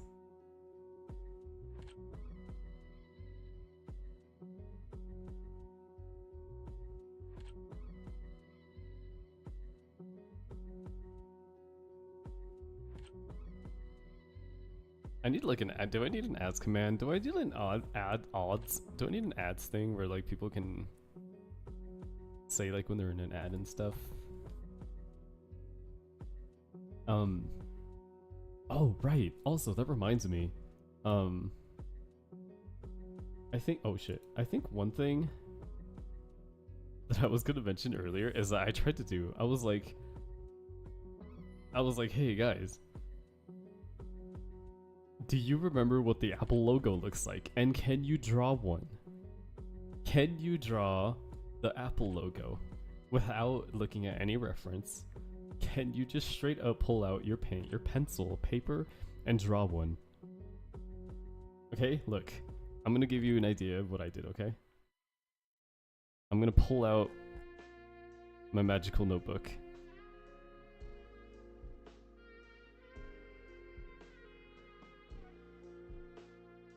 Let's see. Where is it? There. Okay, so on the left side, okay, don't mind the circles actually, hold on. So on the left side, right here. Oh, you can barely see my fucking mouse, hold on. So this one right here, this is how I thought the Apple logo looks like. This is what I thought the Apple logo looks like, okay? And then right here is what I was like, okay, maybe this would be what the Apple logo could look like, but this is my answer to like what the Apple logo looks like by memory. So I'm wondering, do all of you remember what they actually look like, and can you draw it? And then look at the real logo and tell me if you got it right. Because I'm gonna tell you right now, all right? I'm gonna tell you right now, I tried my best. I tried my best, and I got so close. And also, this is the Android one. This is how I remember the Android one by heart. Why does the could be Apple look like that? Because it has like 3 bytes and it just kind of beat up because Apple kind of sucks. Just kidding, Apple. I love Apple so much. Sponsor me. Pretty close, honestly. Dude, it's so close. So I was like, alright, how many of you can draw it by heart? How many of you can draw it by heart? I gotta know. And can you do it right? And then check it and tell me. Because if you do it wrong, then try your best too, and I will validate your drawing. Someone hired this man to draw logos? What the? Graphic designer res. Hell yeah. Thank you, Repent. See, my boys are here to support me. My boys are here to validate me and my stuff. But no.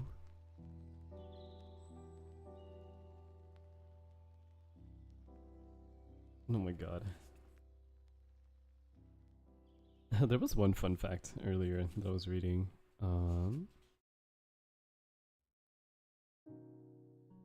Let's see. Let me read one. Am I getting any commissions with this one? Oh god. Nah. Wilhelm was the first person to refer to himself, blah blah blah blah. Oh no, I couldn't find the fact.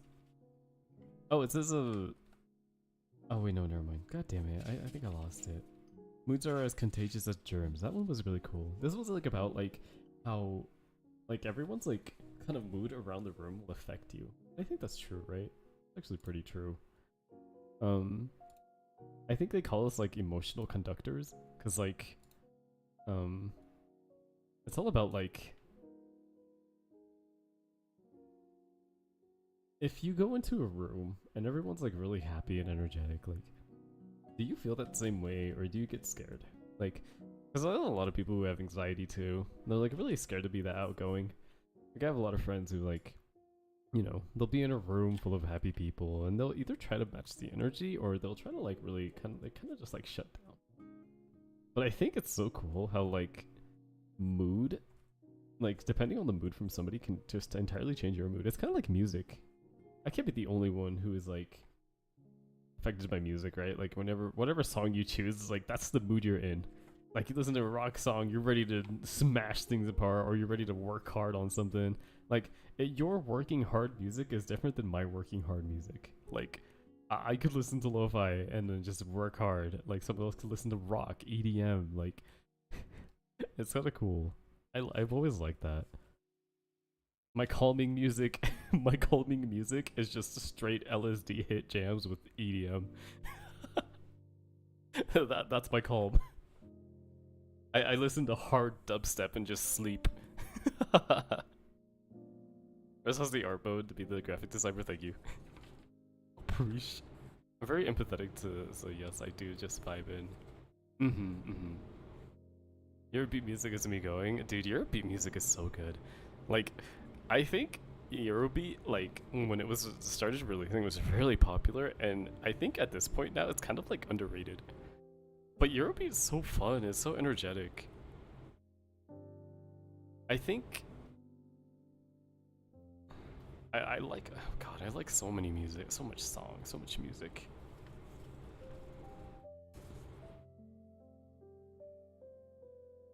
But yeah, I think they call it mood conductors. Let me see, let me read it. Where is it? Oh, here it is. Emotional contagion starts with unconscious mimicry. You smiled, so now I'm smiling. Then comes internal feedback. I smiled, so I feel happy. Finally, the infected synchronized with the people around them. Gee, isn't being happy great? Be careful though. It's just as easy to catch a sad bug.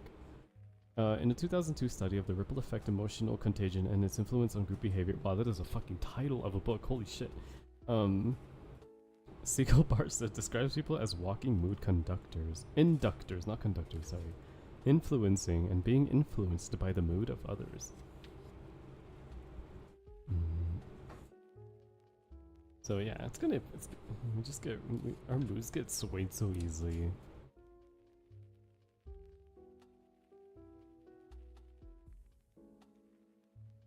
Let's see.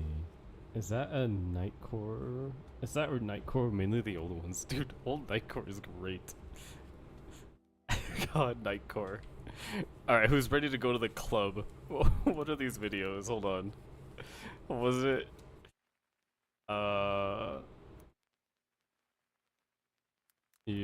What is it? You're in a bathroom at a party. Yeah, that's what it was called. Hold on, shut up. Alright, who's ready to get lit? What do we want? Dark room, purple room? Let's get like the... It's a 2013 party. Let's see what the 2013 hits are. You see all those advertisements? Ayo.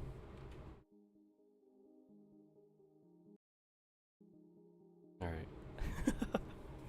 I like the clubs. Hell yeah. I love getting mood conducted. Man, I just love when someone else is sad and they pass it on to me. Hell yeah. What's your favorite go-to song? Cause like, okay. The thing is like with people like, they're like, man, I listen to everything. And then I'm like, okay, do you listen to this? And they're like, nah, I don't like that. And I'm like, you don't listen to everything. You can listen to a lot of music, but you don't listen to everything. What are your top 2 favorites? Because like mine will always be like hip hop. I think, well actually I don't know. Actually I think R&B and EDM. I think R&B and EDM are something I always go to. NET Pain song? Sonic, I shake your hand. I shake your hand, okay? Yeah, we're in the bathroom, guys. We're just gonna have a conversation in the bathroom. Yeah. Always playing Melty Blood in the corner of the bathroom. There's just some dude in the the corner of the bathroom over there just like shooting up heroin. Can I say that on stream? I don't think I could say that. I'm a very rock, metal, and EDM guy. Dude, I don't know what it is about rock and EDM put together, but oh my god. That is a combination that I go crazy with. Like, oh my god. Punk rock and power metal. Yeah. Zarfod, you were very punk rock. You were very punk rock. Have you heard the music where it's like in a party in a bathroom? Is that where this is? No, yeah, that's exactly what this is. Electric Cowboy? I have not. I love that in the song. I love the song in the back. Oh, I know the song in the back? Yeah, Panda, if you could name the song in the back, you win. Yeah, bragging rights. Bragging rights. We'll be Rosenia in the bathroom. Clarity? Damn, he got me. I'm gonna bring out the Valley Girl. Ah. I gotta take over someone else's body since I cannot haunt the house right now. I want to party. Oh shit. I want to party, but I can't do that without any legs. Let me go. I can't read. Okay, there we go. Cowboy, not cow. I know. I said cowboy. I can't. Isn't it a cowboy? It sounds the same. What the fuck are you talking about?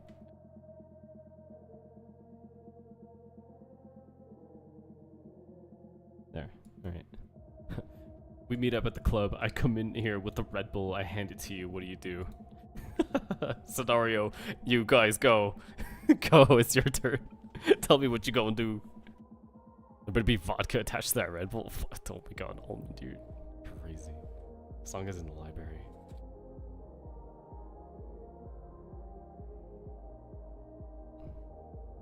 Cowboy Bebop. I can't believe this. Those jokes. Panda fucking just sent it to me. Panda, you're wrong. This is the Zed's version. Isn't it the Zed version, I think? Isn't it a remix? Oh, fucking, I hate that I can't keep... Hold on. See this. Is my Discord muted? Electric Cowboy. Oh god.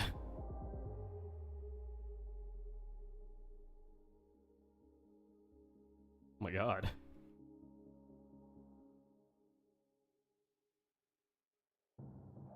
Oh wait, that's actually kind of lit. Hold on, I'm gonna have to save that for later. What the fuck? That's lit.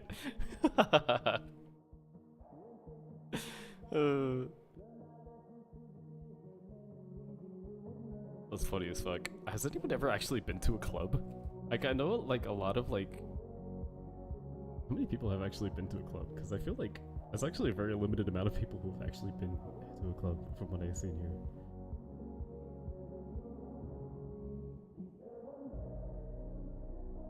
Never have. I mean, all those times you've been outside, Panda, you've never been to the club, how dare. They got the moves.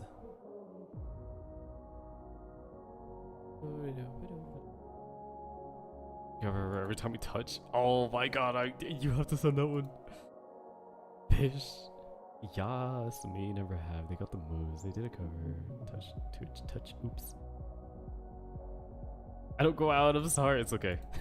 It's safer to be indoors. Tried it once, didn't like it. That's totally fair. I only went to clubs because I was introduced to like EDM concerts, like on the first times. Like, I think the first time I've ever been to a concert was at an EDM concert for Excision. There's a tragic story behind that. We'll save that for next time. And then like I think that's kind of where I started kind of get into that club mood where I kind of just liked being mindless and dancing around, you know, having drinks. It's in? Hell yeah. I'm excited. Has anyone been to I want to go to a Shakira concert, or at least a, if not Shakira, I want to do Enrique Iglesias. Was that worded correctly? Hey, actually, you know what? Hey, I'm not gonna complain about that second one. I put it correctly. I know what I said. Oh god. Okay. Oh wait, what's this one? Studies of twins have proved that genes are the primary determinant of how many personality traits as well as IQ. Minnesota's twins reared apart. A multi. Whoa, I don't understand that one. We're gonna skip that one. Identical twins don't agree on what's attractive. I mean, that's kind of a given, right? I don't think I think if you're an identical twin, you are not necessarily the same person, right? I think there's a lot of controversy with that. There's a lot of argument with that one. I like Panda just sending me the whole last video. Got you. My brother loves the EDM scene though. He went to Veld last year. He went to Veld? Veld. I don't remember who that is. I'll take the usual. Oh, okay. Here's the one for the bar people. Multiple studies have indicated that we're most attracted to average-looking symmetrical faces. Wait, what the hell? Attractive faces are only average. What the fuck? Multiple studies have indicated that we're most attracted to average-looking symmetrical faces.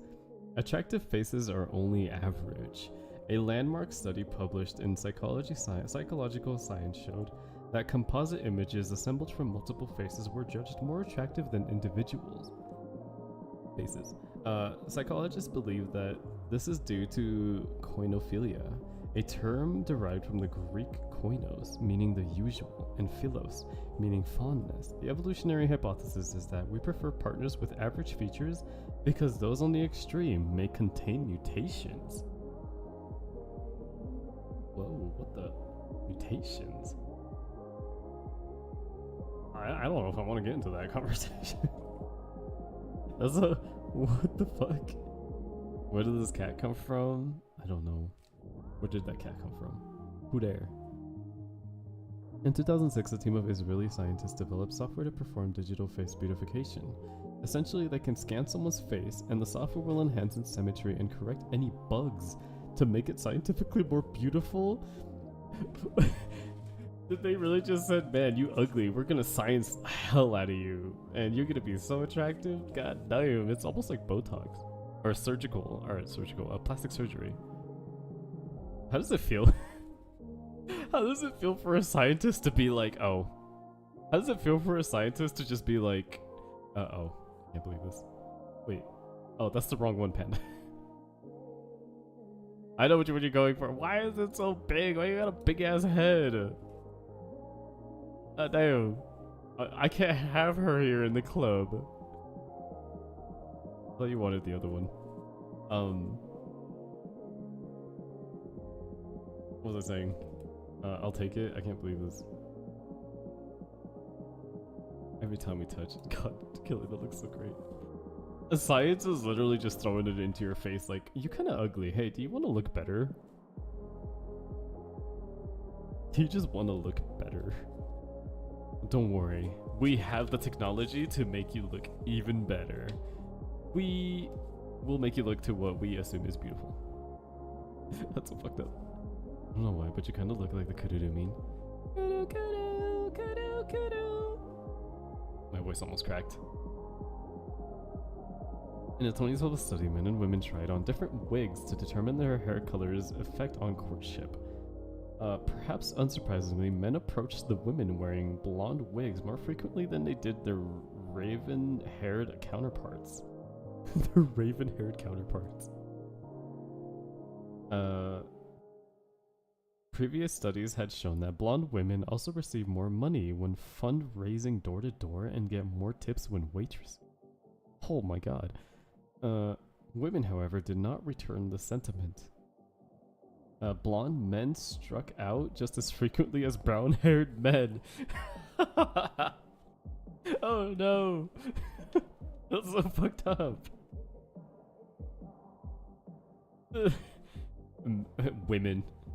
Exclamation mark women. Alright, where's Almond and Reina? Alright. We need them to wear blonde wigs. And then go door to door and see how much they can kinda make from that. We're gonna sell them chocolate. I can't believe that people are fucking responded. Can you guys grab like some boxes of chocolate and start selling them so you can fundraise for the Lo-Fi Beat Club? I only look good with platinum blonde. Platinum blondes are really bright. No, shake my head. Still chocolate. I own the club. You own the bar. You don't own the club. Don't worry about it. I'm splitting funds with Reina. Are you splitting funds with Reina? No, you guys are splitting funds with the Lo-Fi Beat Club. Lunar, welcome in. Thank you for showing your ID. I saw this episode of SpongeBob. It didn't go well. What do you mean it didn't go well? The old lady got to rub chocolate on her mom, I guess. And then the dude who was chasing them for chocolate was like, I take all of them. It ended well. They got so much money out of it. The wig will be worn regardless. I'm sharing with Almond. I can't believe this. Next, men and women did agree on one thing. Oh. Gingers are best avoided.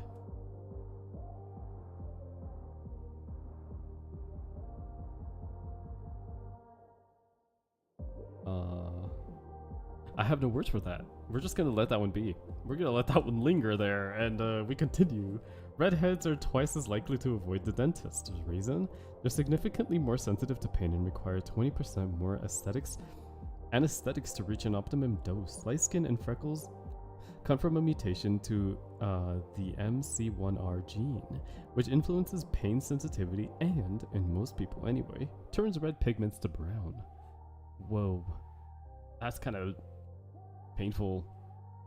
My son is an actual redhead. No, Requiem, no. He's a good boy. He's a good boy. Not all placebo pills are created equal. Expensive sugar pills, for example, have been shown to possess greater analgesic effects than cheap ones. You hear that? You hear that? No, I do it.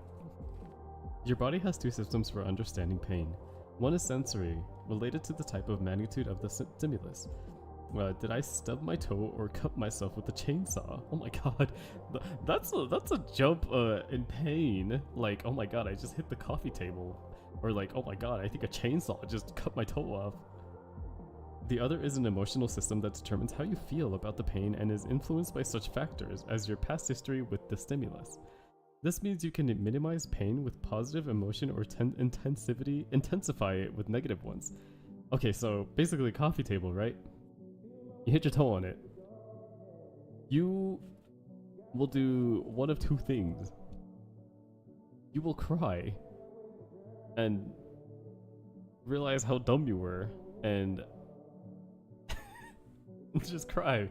The second, you become angry. You flip the table, you throw it out at a wall, and your kids are scared. Seed, what do you guys do? I don't know if you can do much with that. I feel like I'm the angry one, where I like, if I hit myself somewhere, I'll just like, I'll like breathe, you know, like I'll breathe and like, I'll like growl, like, and then, wait, that's a purr, and then I'll like ignore that, and then I'll just kind of sob silently. Okay. But I don't think, okay, if something outside hits me, like, let's say, okay, like at work, as some of you know, one of my ghostly duties is to kind of like clean up like debris on like by like the riversides and stuff. Like, there's a lot to it, but like basically I'm out I'm outside a lot, so like we'll deal with like a lot of trees, obviously. I'm an arborist, but like when a branch whips my face, I have the immediate urge to fucking snap it. I'm just like, branch, and then I snap it, and then I feel good about myself. And that's literally my reaction. I'm just like, and then I do everything I can to break it or snap it or cut it, whatever it was.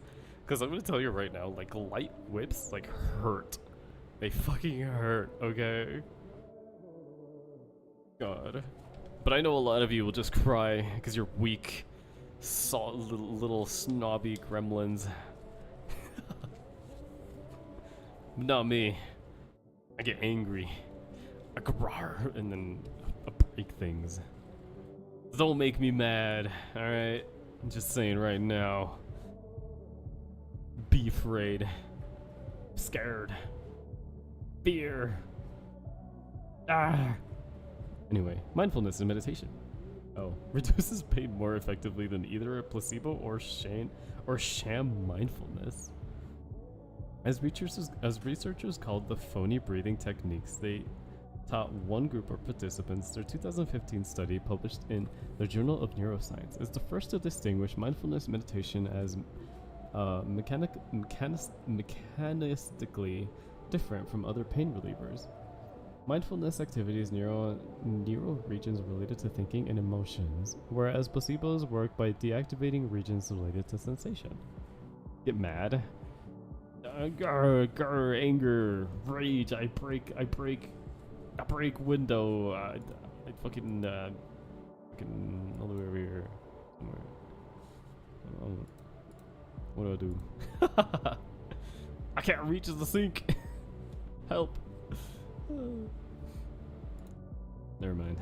Come back up here. Can't even wash your hands. I'll break your shins. Go crazy, get out of your mind. Get crazy, get out of your mind. Let out of your. I'll stomp on you. What the? Violent. Almond's violent. Somebody get her. Somebody get her out of here. She's violent. We don't condone violence here.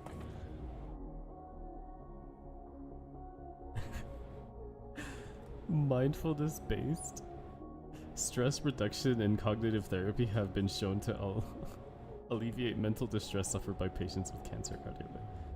In healthy adults and children, mindfulness is shown to prevent anxiety and depression. Mindfulness. Gaslighting me? I'm not gaslighting you. You're gaslighting yourself.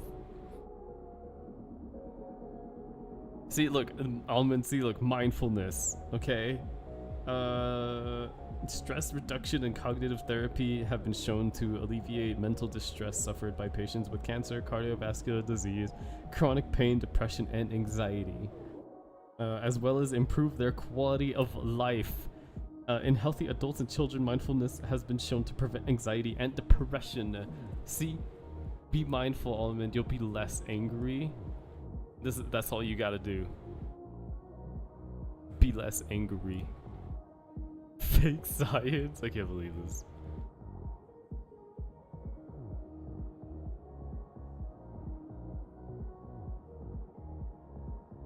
Oops. I didn't mean to open my windows. There we go. Many psychologists now believe being mindful can slow one's perception of time. Holy shit. Alright, you guys. We found out the secret. In order to slow down time, you gotta do psychology. Once you do psychology, you can be like, chaos control, and then you become cringe and everyone dies. And that's how the story goes. Is that like the new generation of Patrick's story? Where it's like, he was so ugly, everyone died. The end. Can we just change it to like, he was so cringe, everyone died. The end. Once there was a cringy barnacle. He was so cringy that everyone died. The end. Hey, yo, you angry, my guy. We'll just Don't do that, bruh.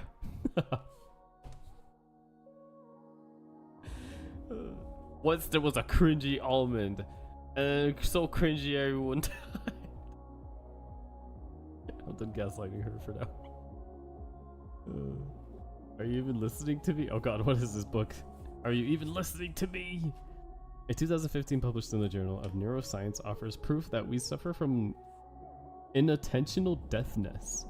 When up to your eyes in smartphone stimulation, you have limits on the amount of stimuli you can perceive. So a lot of visuals, new high score, viral video, reduce your ability to process unattended sounds, such as, say, your spouse's voice? Your spouse's voice? Wait, hold on. Let me read that again.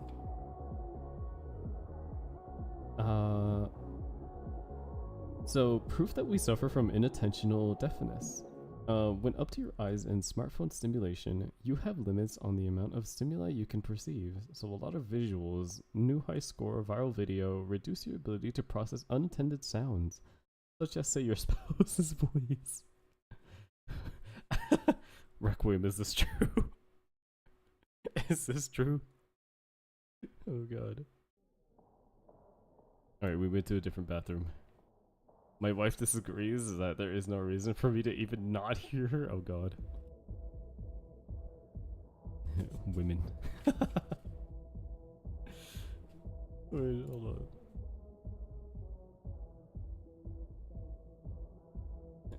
Women.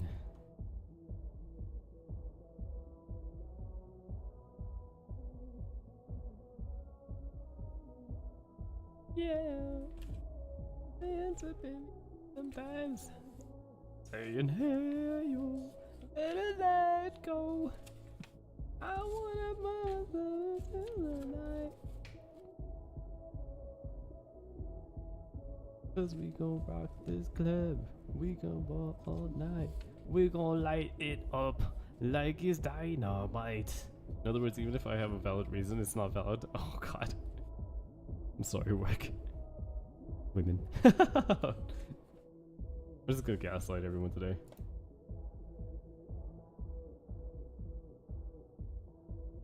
Creators and marketers. Men! The internet's near unlimited access to information has ushered in the first global economy driven by psychology. Wow.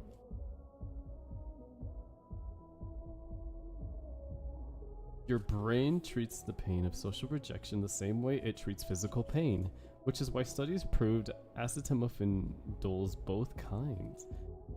Yo. Interesting.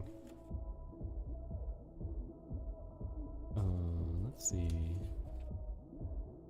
The internet. The creators and marketers of the Lumo City Brain Training Program agreed in 2016 to pay $2 million to the Federal Trade Commission, which had accused the company of deceiving consumers into believing its games could help them perform better at work and in school, as well as reduce cognitive impairment associated with serious health conditions and aging. Oh wow. People suffering from Capgras syndrome become convinced that an imposter that replaced someone close to them. Ayo? In 2016, David coined the term Capgras syndrome in reference to a man who believed his cat was an entirely different cat. You know, sometimes I believe that. I think my cat's different, you know. I think my cat's different. I don't know what catgrass means though. This researcher was able to find only 56 documented historical cases of clinical zoanthropy. Zoanthropy? Oh god. Wait, hold on. Some of these are a little interesting. Clinical psychologist. Adopted the term potentially traumatic event to propose that an incident is not traumatic until someone experiences it as such. Traumatic experiences. In Jerusalem, a short story from Neil Gaiman's collection Trigger Warning. These warnings have... Oh wait, hold on. A trigger warning cautions that a piece of content, such as an article or book or film, contains material that may remind audience of past traumas. These warnings have themselves triggered controversy in academia. Professors have described trigger warnings as everything from sound pedagogy? Pentapony? Sorrel? To a form of narcissism, to emblems of a culture of avoidance. I do avoid Genshin, but I don't know if that has anything to do with it. Oh, no, not me popping up the Apple thing. Whether you think an event is traumatic may depend on your resilience, which, according to development psychologist Norman Garmenzi, can be difficult to study because it emerges only in the face of obstacles. In other words, your resilience cannot be proved if you've never been challenged. Oh. Okay. I think I'll probably stop here for now. Because I'm not even halfway through this book. Well, actually, I'm about to be halfway through. But I'll start this again next time. This is a very interesting thing to try out because I've never really done any like topic-based stream where it's just kind of like I bring in some stuff and then we talk about it. That's kind of a trial and error, or a trial, not an error, but trial. Or it could be an error if nobody enjoys this, you know. We can game it out. I'm just trying to test out, you know, the waters and stuff. Want to see what people like and what they don't. So I don't want to keep doing things if people don't really like it either. I feel bad. That's okay though. I'm lagging. Oh, it's because I fucking have. Oh, never mind. Stop lagging. Every time I open up this fucking window right here, my fucking OBS starts dying. Why don't stop? Enjoy. Thank you. I mean, I'll see if we'll see how it goes. Maybe we'll bring it out. Stop coming back up! I know my art is great, but you don't have to keep coming back. Alright. Interesting stuff. It's very interesting. Kind of interesting to see how some things work. Can we turn this off? Yes. Okay. Back in the room. We're back home. No more club. No more club. But we're back home. We're drunk. We're all sleepy. We all had a great night. Scene. You come back with your friends. You're drunk as fuck and you go to sleep first. What do you see when you wake up?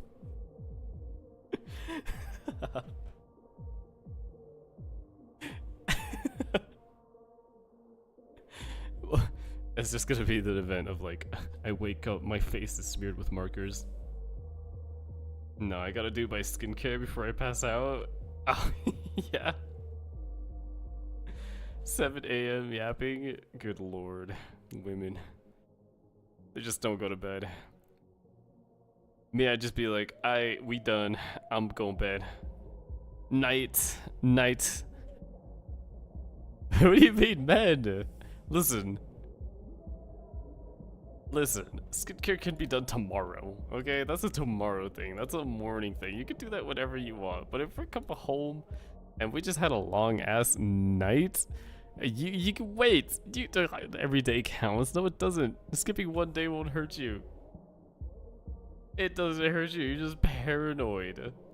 It's all in your head. You're being lied to. Tisk. These two. Can't. Nuh-uh. Men. Listen. Y'all wild. Alright. Just go to bed. Just go to bed. Man, not only do we have to wait before we go like out, now we gotta wait for you to go to bed? Come on. It's all waiting with you. Wait this, wait then. Thank you, Zarfod. No, thank you, Zarfod. Zarfod put men and then his primo gems, as in like, hey yo, we men. Men are fucking sick, alright? Like, we tight. We sick as hell. So you go to sleep, I've got skincare to do. Hey, that's fair. You do you know? Do your thing. Can't believe them. See, I just go to bed. Alright. I piss, I go to bed. This like can be summed up in one phrase. Zarfid, not the Zarfid. Wait on a woman. Hope you can go to sleep first. Yeah, it's like we just wait. That's all we do. We're just like, all right, we gotta go, and they're like, hold on, and then we wait. That's why, like, when men make the plan to like go out or something, they'll have to like plan it out like an hour like ahead. They're like, man, we gotta be at a party at like 6, but truthfully, you gotta be like, all right, we gotta be there like by 5. That way they can be ready, and you're still gonna be late. But little do they know we're gonna be early. It was autocorrect. Damn, that's wild. Gotta put on my night mask. Oh god. I always remember those memes of like just like the woman waking up and it's just like this giant like mask on their face and you're like, ah, yeah we. What happens if like we peel it? Can we like pre-peel it? Is that a thing? It's like your whole face come off. It's like, do your eyebrows come out too? Or does it depend on the mask? Just like peel it off, like. I just want to do that. I want to peel off the mask. Peel your face off, please. No. It's not like that, right? It doesn't work like that. It's just a mask. There's plenty of masks at the store. We can go get one. We got little Dracula masks. We got ghost masks. We got the screamer masks. There's plenty of masks. There's like night masks, like the ones that you put over your head. Blindfold? Is it a blindfold? Oh, it's like a blind something. I don't know. I love how you can't use this tier 1 baby.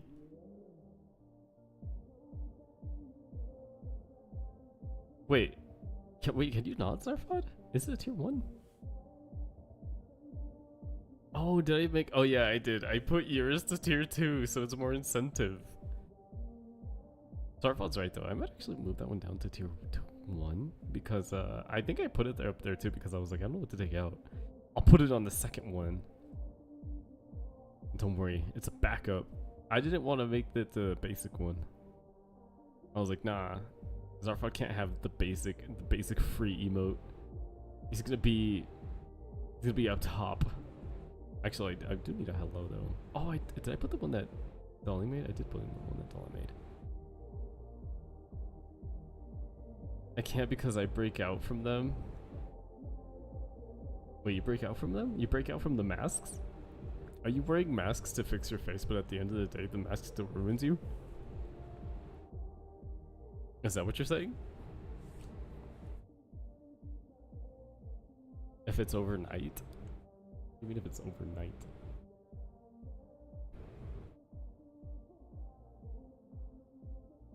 She's wild. She doesn't know what she's talking about. She don't know anything. What does she know? I'm gonna move this over here. There we go. Now I can do this. Haha. I can move around. Yeah. Oh, my face froze. I'm just a head. I look like those Maple Story characters with the big ass fucking heads. Can you back up? No. No. We will now. We're now close. What do you do? We come back from the club. We right here. What are we doing? You're a bobblehead?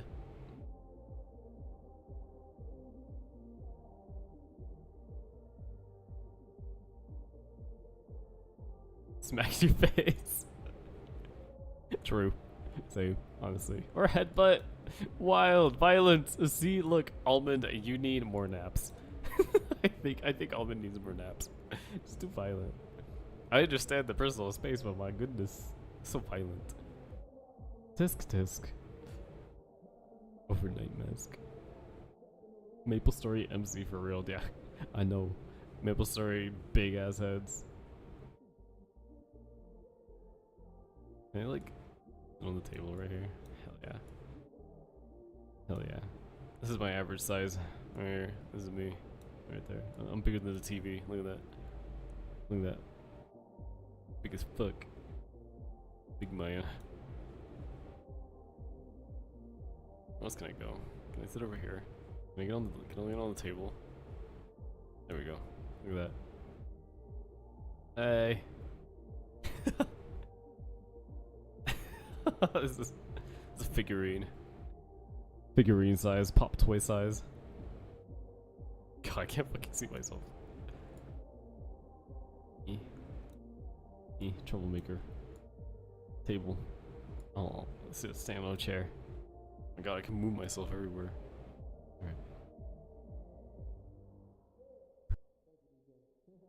Alright. Alrighty, let's see. Is there anybody we can raid? But yeah, as I was saying earlier, this is a bit of a different stream. I kind of wanted to stream tonight because I haven't streamed in a while, and I got a new desk setup, so I wanted to be just kind of testing this out. And so much room on this table, it's so great. My Funko Pop is moving around. I can't. No way. Being gaslit. But first, as always, we gotta say hi to the other side of stream. Say goodbye to the other side of stream, everyone. It's been a long time. Shouldn't have left you without a new beat to step to. Step two. Hey, Sakura is streaming. Oh, we're playing Animal Party? Party Animals. We call it Animal Party here. Also, community enjoyers, we are going to play, I almost said Fortnite. We're gonna play Lethal Company tomorrow because the new update is out. And I know everybody chose Lethal last time, so we're just gonna play Lethal. We're gonna do the new update. Without me? Yes, I guess. Is that what it is? I mean, if no one shows up, it's gonna be without anybody who doesn't show up. So if you're gonna be there, you better be there.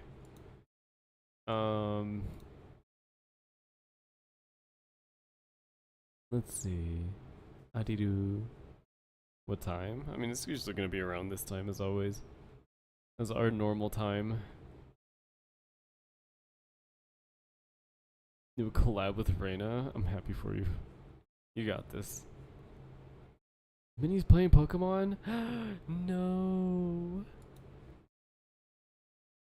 After the old man goes to sleep. I mean, it's not at this time. It's gonna be like way before then too. It's literally like 3 hours beforehand.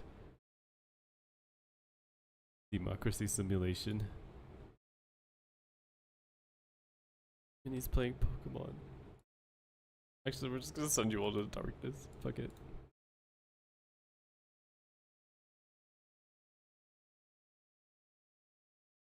And somebody else that I think I want to raid into. We're just gonna go into the darkness for now. This kind of thing. We'll do raid tomorrow. Alrighty, everyone. Say goodnight. Say it. Say goodbye. Say goodbye. Say goodbye.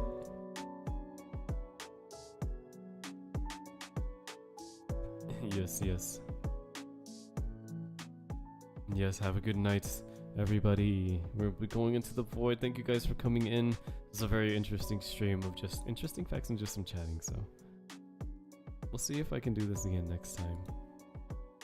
If not, then we'll play some games as always. So I'll see you guys soon. Everyone have a good night, have a good morning, have a good day, good afternoon, good evening. Thank you for dropping in, and I hope you all had a good time. Don't forget to tip your bartender and drive safely home, please. If you need an Uber, please let us know. Good night, Rek. Good night, Zarfad. Good night, Ochi-san. Good night, Almond. I'll see you all tomorrow if you come to community night. Bye-bye. Gonna grab a quick drink. Let's go.